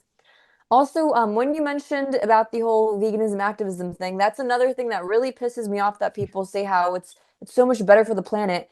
One Mm. cow can feed a person for 4 years. That's just one life that had to be taken. But as a vegan, a bunch of little critters had to die for a little kale bowl salad, a bunch of little squirrels, snakes, mice, birds.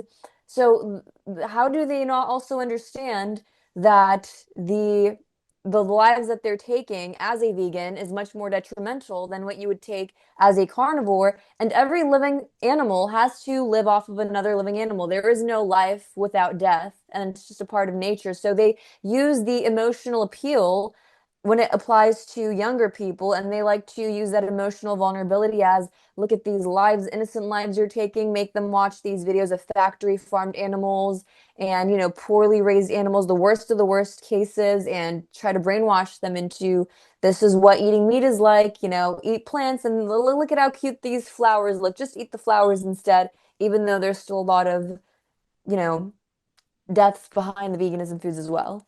Yeah, definitely. And like your point, I mean, all animals are heterotrophs, meaning that they have to Hmm. eat something else for them, be it plants or animals or microorganisms. They have to eat Hmm. something else. Something else has to die for all animals to live. And so that's it's sad, but it is reality, and we live in reality, and we have to stay there. Reality is going to win Hmm. every time. It doesn't matter how we feel about it. Unfortunately, I mean, just in the same way that vegans are lied to and misinformed about the health benefits of a vegan diet or a plant-based diet, they're also lied to and misinformed about the benefits of plants, growing plants and eating plants on the environment, as well as the reduction in lives cost uh, Hmm. from eating a plant-based diet. And I've Hmm. I've had debates with some of them, and they are just in when you point this stuff out and you talk to these studies, they are just in flat denial on some of these. They're like, no, that can't be. No, no, no, that's not true. It's like, here is the study. There must be Hmm. something wrong with it. They just cannot get their head around it because especially the ones that do it for animal rights activist point of view, it Hmm. it is their whole identity is wrapped around, I don't eat meat because it saves animals. Hmm. Even if it costs my health, even if it costs the environment, I'm not going to do this because I don't want to hurt animals. And when you show them hard evidence that this is hurting more animals and destroying the environment in which the animals live, and therefore having this secondary, tertiary knock-on effect, killing even more animals. I mean, we're killing 1 quadrillion insects a year with the bug sprays that we have on, Hmm. on crops, these insecticides. That 1 quadrillion, and just in America, and that is the entire basis of the food chain all the way up, birds Hmm. and lizards and things like Whoa. that, right? So how many hundreds of millions, billions of birds don't exist because they didn't have enough food in the first place, right? Hmm. So there's all that potential harm as well, and those poisons get into the water. They destroy the waterways, they destroy the fish, they poison the birds because now the birds are going after the insects and they're getting poisoned as well. It's estimated almost 700 million birds are poisoned in America every year, just America, just from the pesticides and insecticides sprayed. Hmm. And 70 million of those, 10%, estimated at least, are dying. And they're saying it's probably a lot more, but it's really hard to calculate all the knock-on effects. Hmm. And so the University of Sydney, or University of New South Wales, apologies, they published a paper, I believe, in like 2010, 2011, where they actually calculated out a lot of this stuff. And they calculated that just sentient animals, not including insects, that eating 1 pound of plant-based protein versus animal-based protein, that you have to kill 25 times the amount of sentient animals to grow 1 pound of plant-based protein versus animal-based protein. Wow. And yeah, and especially when you're talking about, sheep and cows and things like that, it's very, very a lot less, calorie to death ratio. Hmm. The least death to calorie ratio comes from like grass-fed bison, grass-fed beef. And it's Hmm. second follow up by grain-fed, bison and beef, things like that. And there's nowhere on the top 10 or anything like that, any sort of plant, right? So it actually is a high death diet, the vegan diet, but there's a lot of people that are doing it to bring down their death count. And it's really Hmm. sad, because these people have very good intentions and they want the best for themselves. They want the best for the planet. They want the best for animals, and they're compassionate and they care. And people have co-opted that care and compassion and used it for their Hmm. own means and their own Hmm. ideological ends or their own profit agenda. Because people joke, cast aspersions and say, oh, what is it, big broccoli is saying this and that. Yeah, yeah, actually, because the produce manufacturing is a multi-billion-dollar a year enterprise, and they receive a ton of money of government spending, far more than the cattle industry does, far, I mean, Hmm. orders of magnitude more. And the thing is, though, is that the processed food industry is a plant-based industry, and they Hmm. are a multi-trillion-dollar industry. So yeah, big plant is a thing. And um, and they are the ones funding this. They're the ones paying for a lot of Willett's and Gardner's research. Seventh Day Adventist Church funds a lot of this stuff. They're also the peer reviewers, and they're religiously anti-meat, so they don't let things into the Hmm. journal articles unless it goes along with what they want. In certain cases, it's certain journals that they have control over, and so there's a lot of influence. They spend more money on nutritional research than almost any other entity. They spend. Hmm. It's estimated that the processed food industry as a whole spends far more on nutritional research than the NIH, the National Institutes of Health, who spends like $2 billion a year on nutritional research. But Coca-Cola alone in 2015 spent $119 million on nutritional research, and Wow. just guess what those results were. I had one Hmm. study that concluded, is why you never trust conclusions, that feeding mice Coca-Cola helps them lose weight, Oh, compared to water. I'm wow. like, oh, go away. Like, just stop it. That's like the glyphosate people saying, Hmm. they did this study back in the early 90s saying, oh, look at this. We gave mice glyphosate for 3 months and they had no ill effects. Great. Hmm. So let's put this in the food supply for people for their entire lives, not just 3 months, right? And 70% of packaged foods, packaged, like you said, because they're all packaged food, all packaged junk processed food is just a derivative of plants. Yeah. And 70% of those things on the shelf, including pasta, rice, all contain glyphosate, arsenic, things of that nature, all contaminated with it to grow those potato chips, to grow those corn chips, corn tortillas, whatever processed snack it is. Mhm. Yeah, well, and candy, right? There was Hmm. there was something that came out recently that was pretty wild. I did shared it on my story, but it this lady was talking about the level of arsenic that were in like Jolly Ranchers.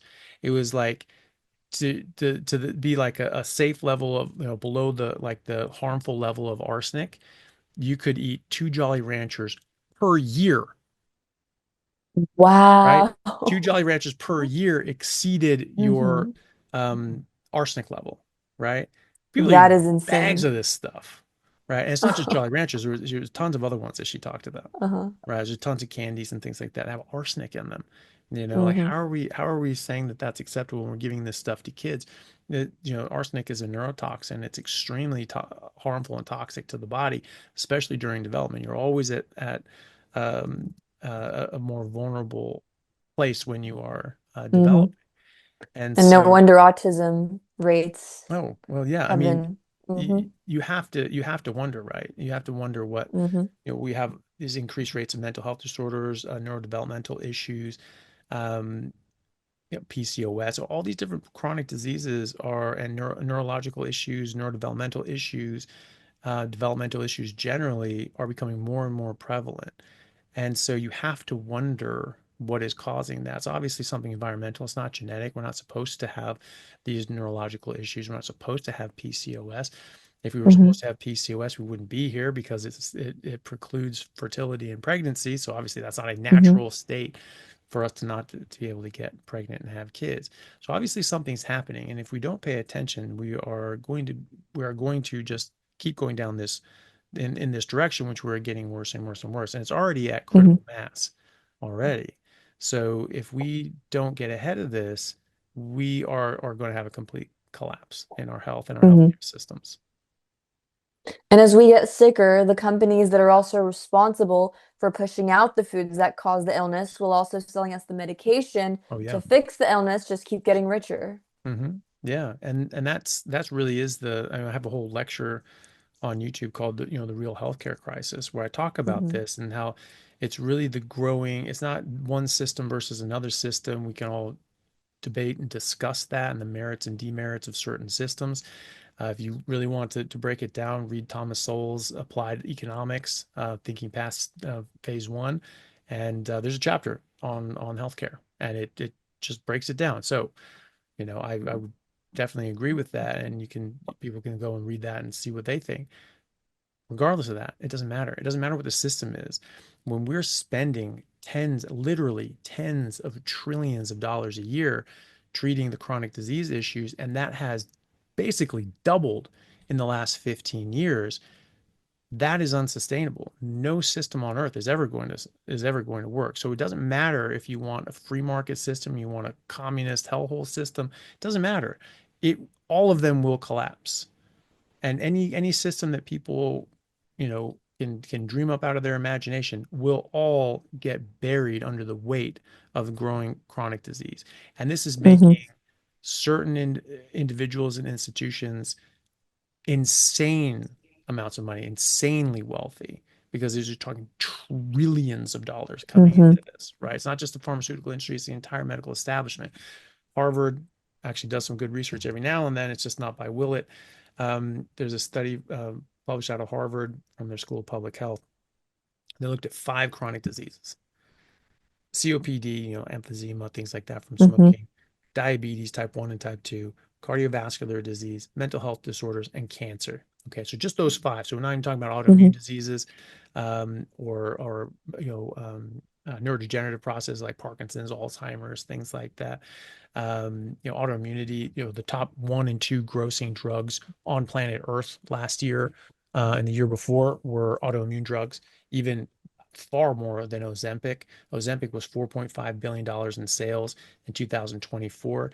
Humira was $6.5 billion. And Wow. another autoimmune drug, I can't remember what it was, but it was $24 billion in Wow. 2024. So this is big money. And it's not even including that, right? So just those five, right?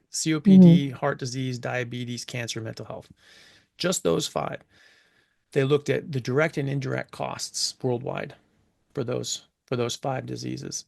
And Hmm.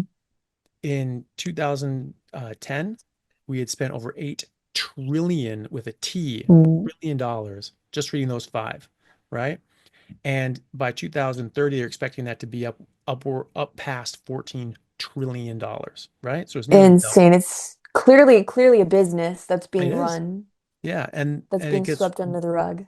yeah, and it gets worse than that too, because they looked at the lost opportunity costs. So people that are on disability, they're sick, they're taking more leave, they're not able to just do their job, right? Hmm. So just not having workers in the workforce, right?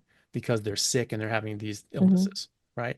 That or early retirement, whatever, going on disability.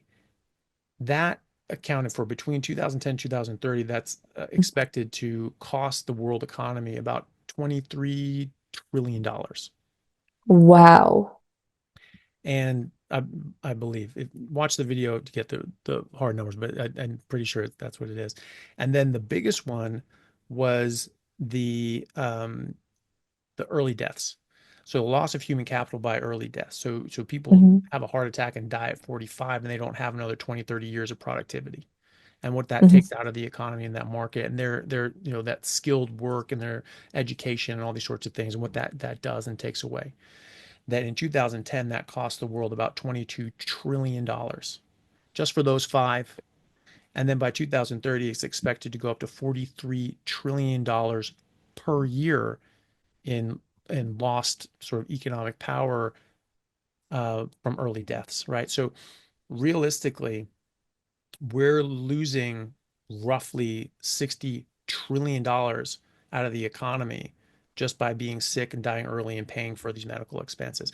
And for those people to make that $14 trillion a year, we have to cause 45, $50 trillion a year in human suffering and death, right? Hmm.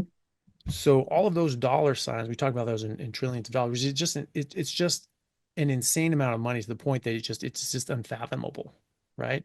All that money just to stray people away from the proper human diet and get them hooked on Yeah, anything but meat, and make them pay a that $14 lifelong. trillion a year so that those people can make $14 trillion a year. They're happy for you to suffer or Wow. die and lose 40, $50 trillion a year on top of that, just so they can make their $14 trillion a year.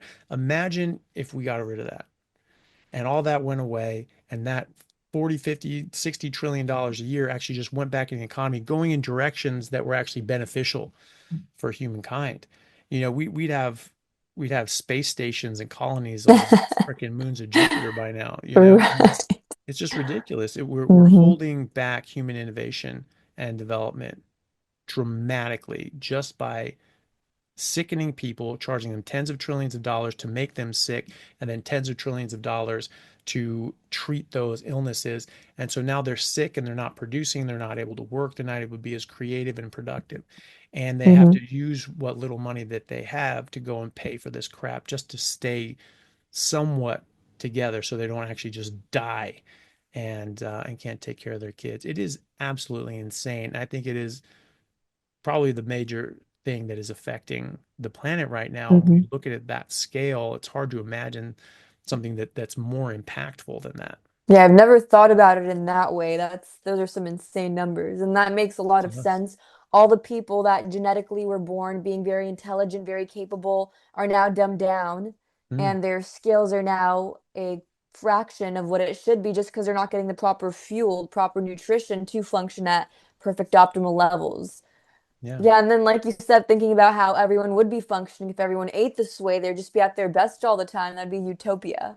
Yeah, and not wasting all their money buying garbage and then having to get medications to fix Hmm. that garbage and surgeries and stents and all these other sorts of things. That's a really cool goal to look towards now. Not I, just, lose weight, etc., but, as a society, yeah, how much it could exactly. improve.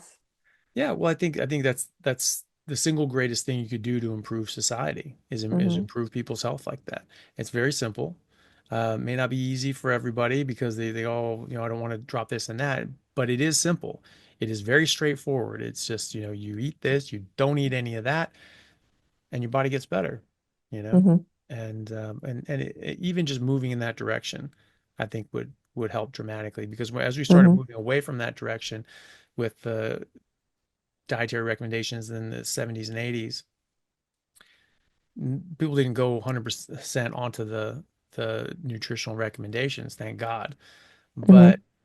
they moved in that direction and we reduced red meat by 33%, reduced fat and cholesterol intake by about the same 33%, Hmm. and increased, fructose and sugar, especially in forms of high fructose corn syrup by 3.5 times, increased seed oils by 3.5 times, increased fruits and vegetables by 30, 40% respectively. And just by doing that, just moving in that direction, we become the fattest and sickest we've ever been in human history. And just in the last 15 years, we've nearly doubled what we have to spend treating chronic, that's just those 5 chronic diseases. You could probably extrapolate that out to the rest of the chronic diseases, as far as the increased burden of care and cost. And then, of course, lost opportunity costs and the early deaths are the biggest part of that equation. And so you cannot say that that was a good thing, that making that Hmm. change was a good thing. Now, even just moving back to what we were eating in the 70s made an enormous difference. Even if people didn't go all full carnivore, I mean, would love it if they did. And yes, we can sustain 8 billion people on a carnivore diet 100%. Hmm. Watch my interview with Dr. Peter Ballerstedt, if people are interested in seeing the math on that one. It's very clear. And Um, I'm pretty sure there were many more farms back then, family-owned farms. oh yeah. A milkman was normal, Hmm. milkman delivery in a glass bottle to your Hmm. house, and now we just drink Monster energy drinks. Yeah, exactly. And that's good. Oh, it has taurine though, so that's good. Yeah. You know? Could have just had Yeah. got him from the Yeah, steak. yeah, exactly. Oh, and I remembered in one of your videos, you also mentioned that autism is basically a taurine deficiency in development and in pregnancy. Oh, carnitine. Yeah, there's a study Oh, on carnitine. carnitine. Yeah, which, Mm-hmm. similar. I mean, Mm-hmm. it's only available from meat. Mm-hmm. But and the same thing too, that we make carnitine, we also make taurine, but people just look at that and say, oh, it's not on the essential list, therefore ignore it. Mm-hmm. Well, what if you don't make enough, to meet your demands? And what if you're doing something like in the case of taurine that will make it so that you actually lose a lot of that taurine? Because we make taurine in our liver and that gets expelled in our bile. And then we reabsorb that when we eat fat. But if you eat fiber, fiber binds to bile and eliminates that out on your stool. So you never reabsorb it, and it actually Mm-hmm. takes the taurine out with it, and actually estrogen and other sorts of things too. People go, oh yeah, you Wow. want you want to get rid of, this is a way your body's getting rid of excess estrogen. Oh, this is a recycling process. There's a lot of Mm-hmm. things that come out in your bile, and then your body reuptakes it and digests it and absorbs it and does different things to it. There's a whole process here. Mm-hmm. If your body didn't want the estrogen, it would get rid of the estrogen. You don't need fiber to then get rid of the estrogen. You're getting rid of the taurine too, and so you can get taurine deficiencies. And Mm-hmm. fibromyalgia is a pain disorder, and that's strongly associated with taurine deficiencies. And Mm-hmm. but taurine's a non-essential amino. I mean, we make it, right? And so how can people be deficient? Well, that's one way. Or you make medications that lower cholesterol by binding bile and eliminate. This is how fiber lowers cholesterol, because it binds to bile and eliminates it out. So you need to use more cholesterol to make more bile. Bile's made Mm-hmm. out of cholesterol. And you have medications that bind to bile and eliminate out, and you lose your taurine and you lose estrogen and things like that as well.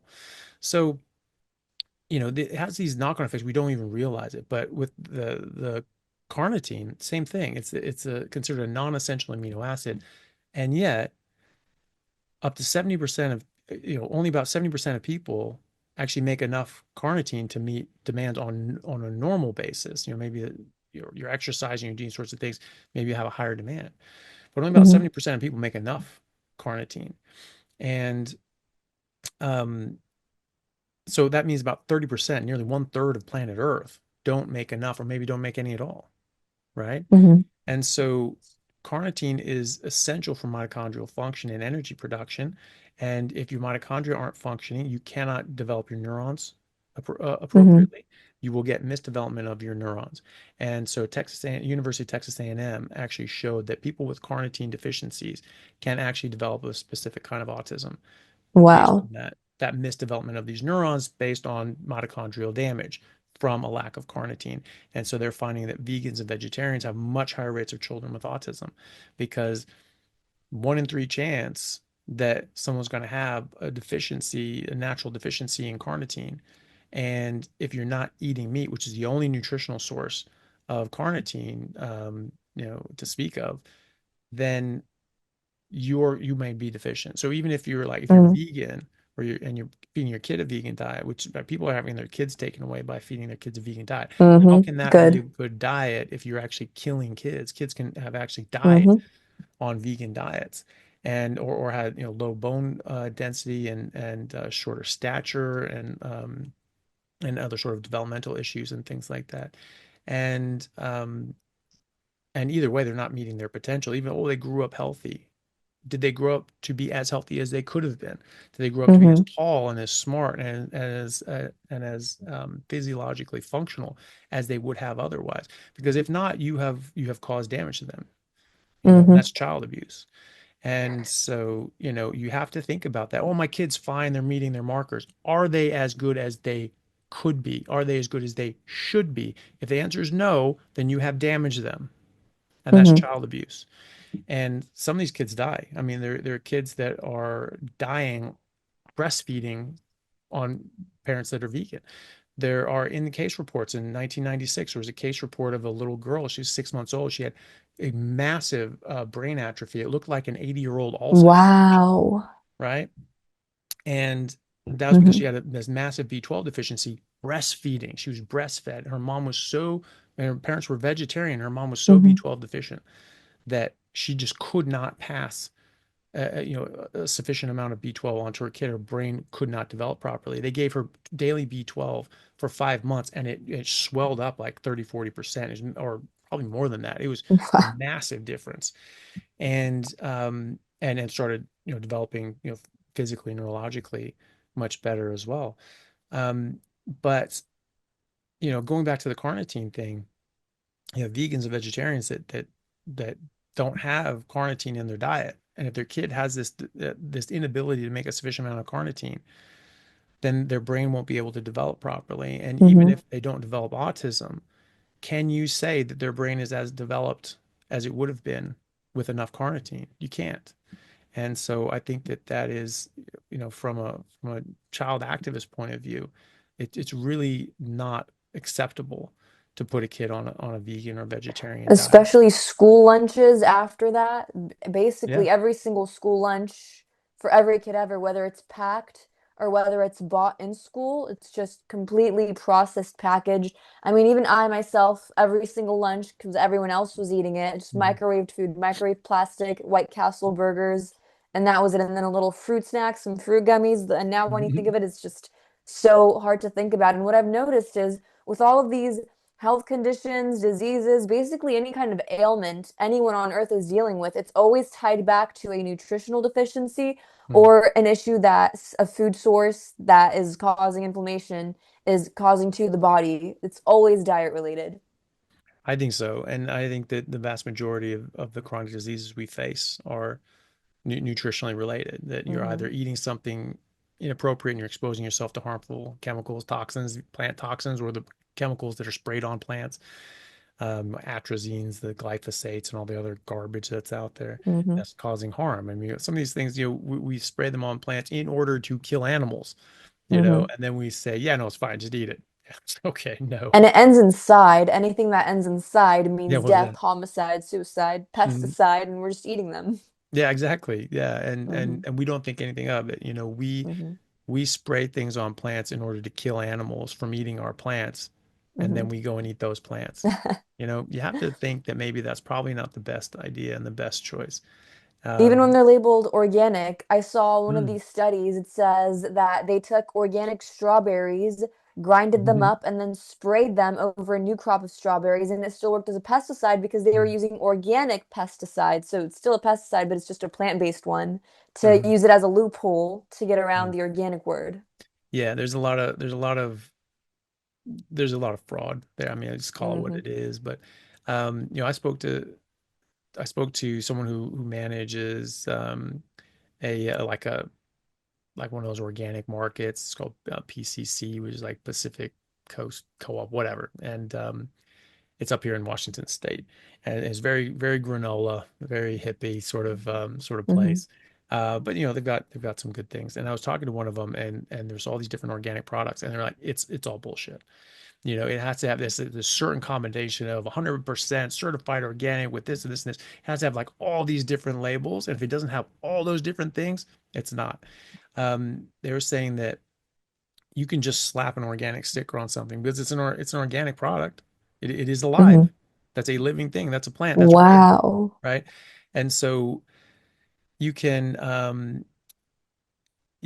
so that our farmers, they understand that about 15% of people are willing to pay $3 extra a pound for lettuce that has an Hmm. organic sticker on it, right? And so they just take 10 Wow. 15% of their crop, stick an organic sticker on it, and it comes from the same field, and they just, it goes Robbery. this way and goes Wow. that way. It's total That crap. is insane. And so yeah, so we have all those labels that say 100% certified, this and that and the other and other.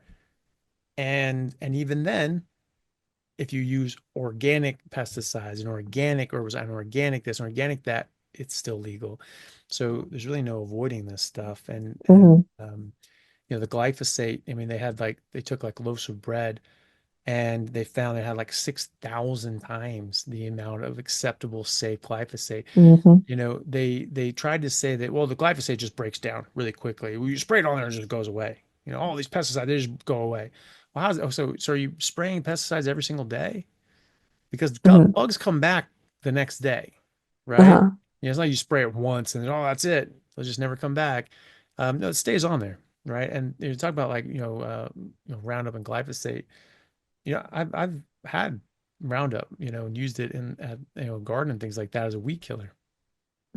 And I've read on this thing, it says you cannot plant, plants in this area for different kinds of plants. You can't plant it for 6 weeks. These types of plants, you can't plant it for 3 months.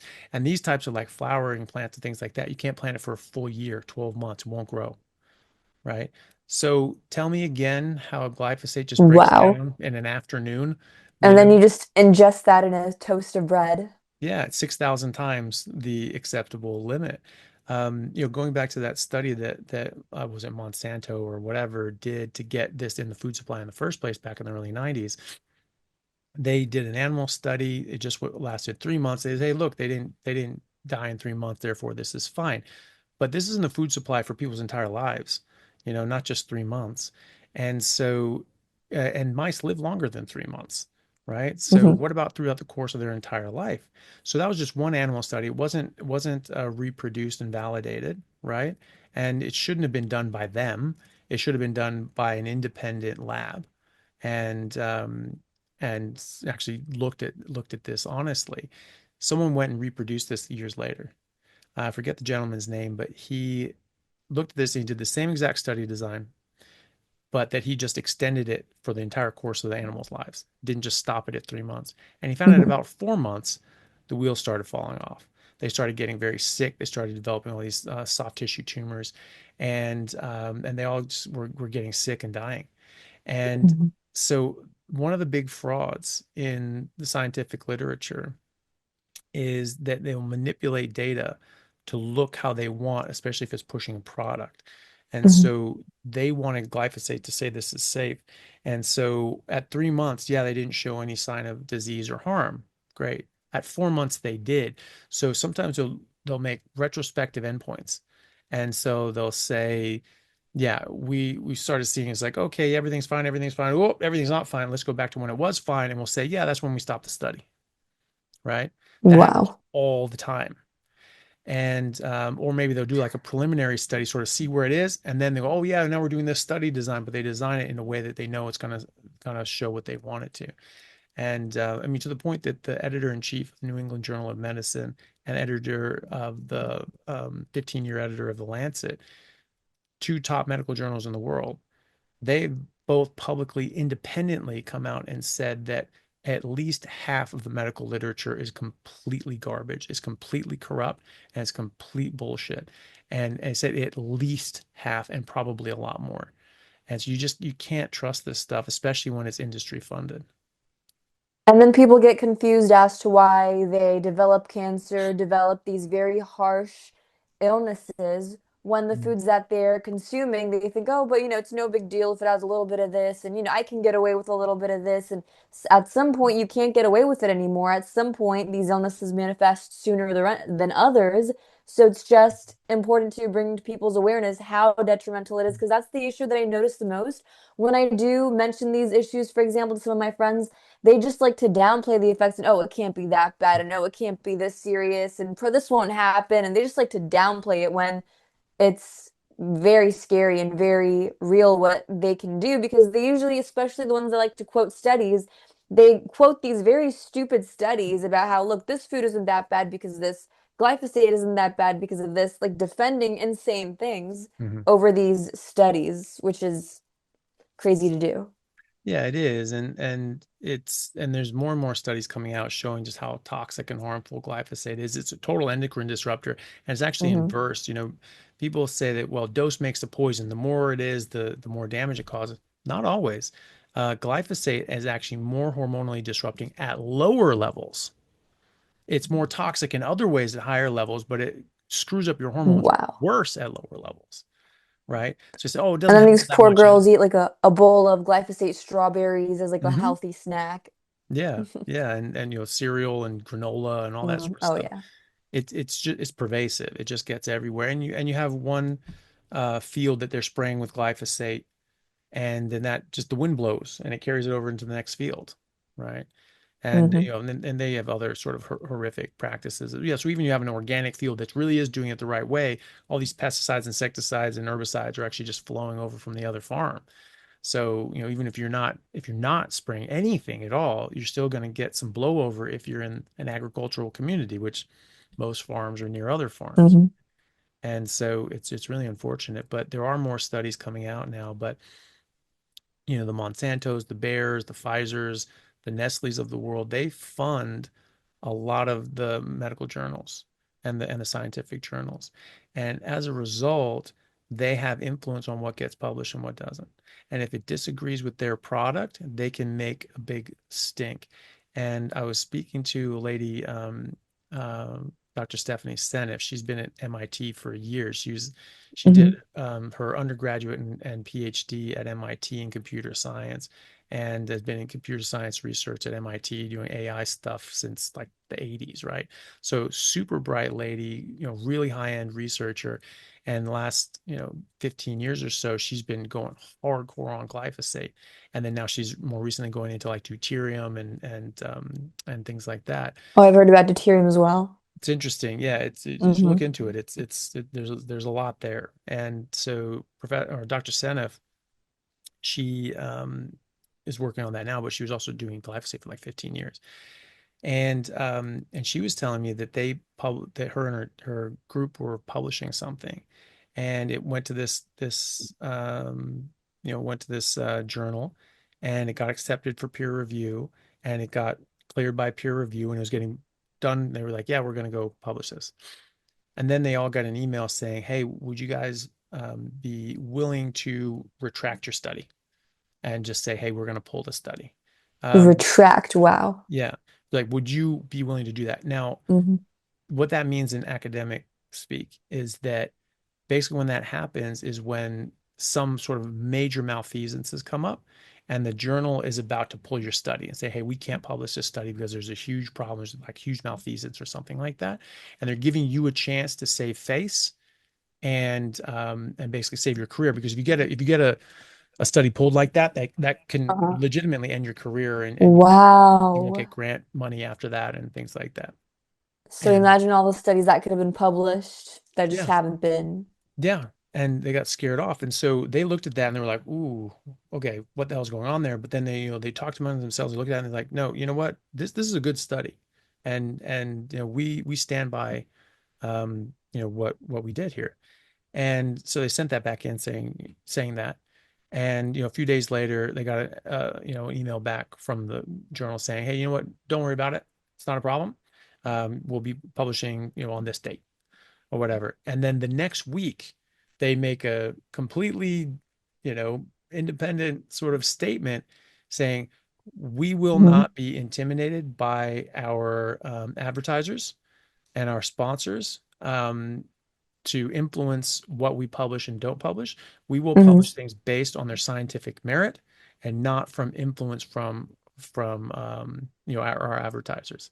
And so the impression there is that one of the powers that be that would have lost a lot of money, stands to lose money from glyphosate being vilified, rightly so. Um, that they started putting pressure on them to like cut this paper out, and then they said, yeah, we're not doing that. We're not gonna be shills like that for these people. Mhm. And so thankfully they stood up for that. But how many of them don't? You know? All the buried work that we could have been discovering by now. Yeah, it's all being suppressed. You see human innovation suppressed throughout Hmm. history for one reason or another, and now this is just the most recent one. It's just for the profit motive that we're suppressing human innovation and advancement, just so that a few people can make a buck. These people are smart enough; they have the industrial wheels and chops to they can make money doing things that actually benefit humanity, as opposed to just pretending to benefit humanity, Hmm. right? They're just being lazy. And so, we need to take this away from them. We need to take away their toy, and you know what, and make them do something freaking useful, because Hmm. we don't need this death and disease and toxic garbage. We don't need people, DuPont dumping in chemicals in rivers and things like that. We don't need that. Why don't you do something useful and we'll pay you for it? How about that? Hmm. So yeah, that's well, it's never going to happen fully, but at least we can try to put pressure on them to do it And more. I feel like as bad as, the current health conditions are, obesity rates, all those things are, I also think now a lot of people have been waking up recently, thanks to videos like yours specifically that have just been waking up tons and tons of people. And I do feel like the next generation of people, because of this era of, internet access where we can just listen to each other, watch these videos, learn more, do more research ourselves, that future generations are just going to be better and better, especially now that I've noticed specifically in the younger like teens 20s category. They're like really interested in carnivore and like going all in on the diet instead of discovering it later in life. They're just discovering it early on, understanding the importance of it, and also pushing out this message of making sure that your families are healthy, making sure your future generations are healthy as well. So this cult-like energy that's rising from younger generations now, which I think is going in a good direction. Yeah, definitely. Well, and I'm glad that you're able to sort of speak more with them and sort of relate to Hmm. people on that level. And I was going to say too, just I know if I kept you for a while, I don't want to keep Oh, you no, no forever. worries at all. I Um, enjoyed it. okay. I was just gonna ask as well, just to finish up, what are some of the best and most impressive changes that you've seen in the people that you've worked with? Hmm. Well, of course, number one, getting rid of PCOS, which is literally a condition that basically turns you into a man, reversal of facial hair growth, reversal of ovarian cysts. A few people, they reversed their depression, like depressiveness that they couldn't fix with medication. They were able to reverse on the diet.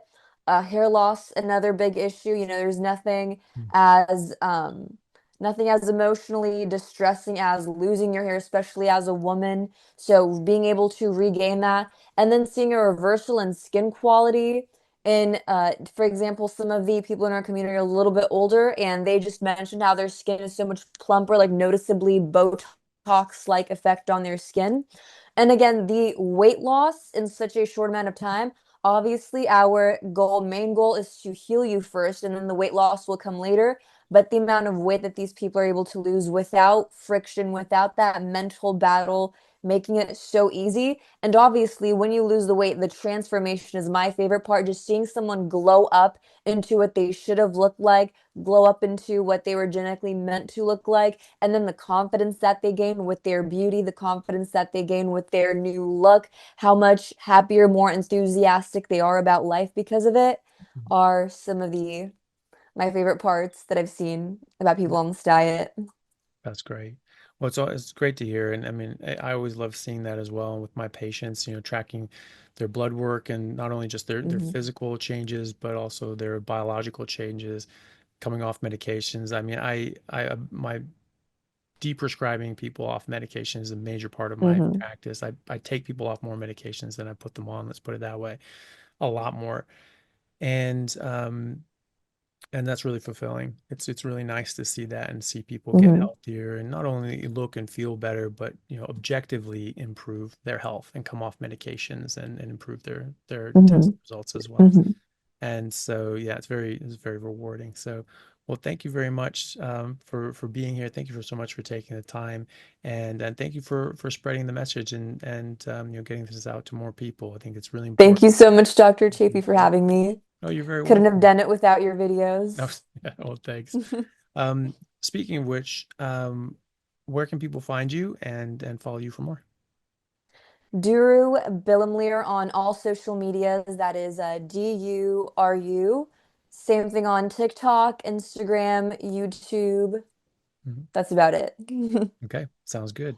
Well, I'll put those links in the description. People can check them out below. Drew, thank you so much for Perfect. coming on. It's been a pleasure. Thank you, Dr. Chaffee. Thank you. Hey guys, thank you very much for taking the time out to listen to what I had to say. If you like it, then please like and subscribe to my YouTube channel and podcast. And if you're on YouTube, then please hit that little bell and subscribe, and that'll let you know anytime I have a new video out, which should be every week, if not more. And if you could share this with your friends, that would help me get the word out and let me know that you like what I'm doing. Thanks again, guys.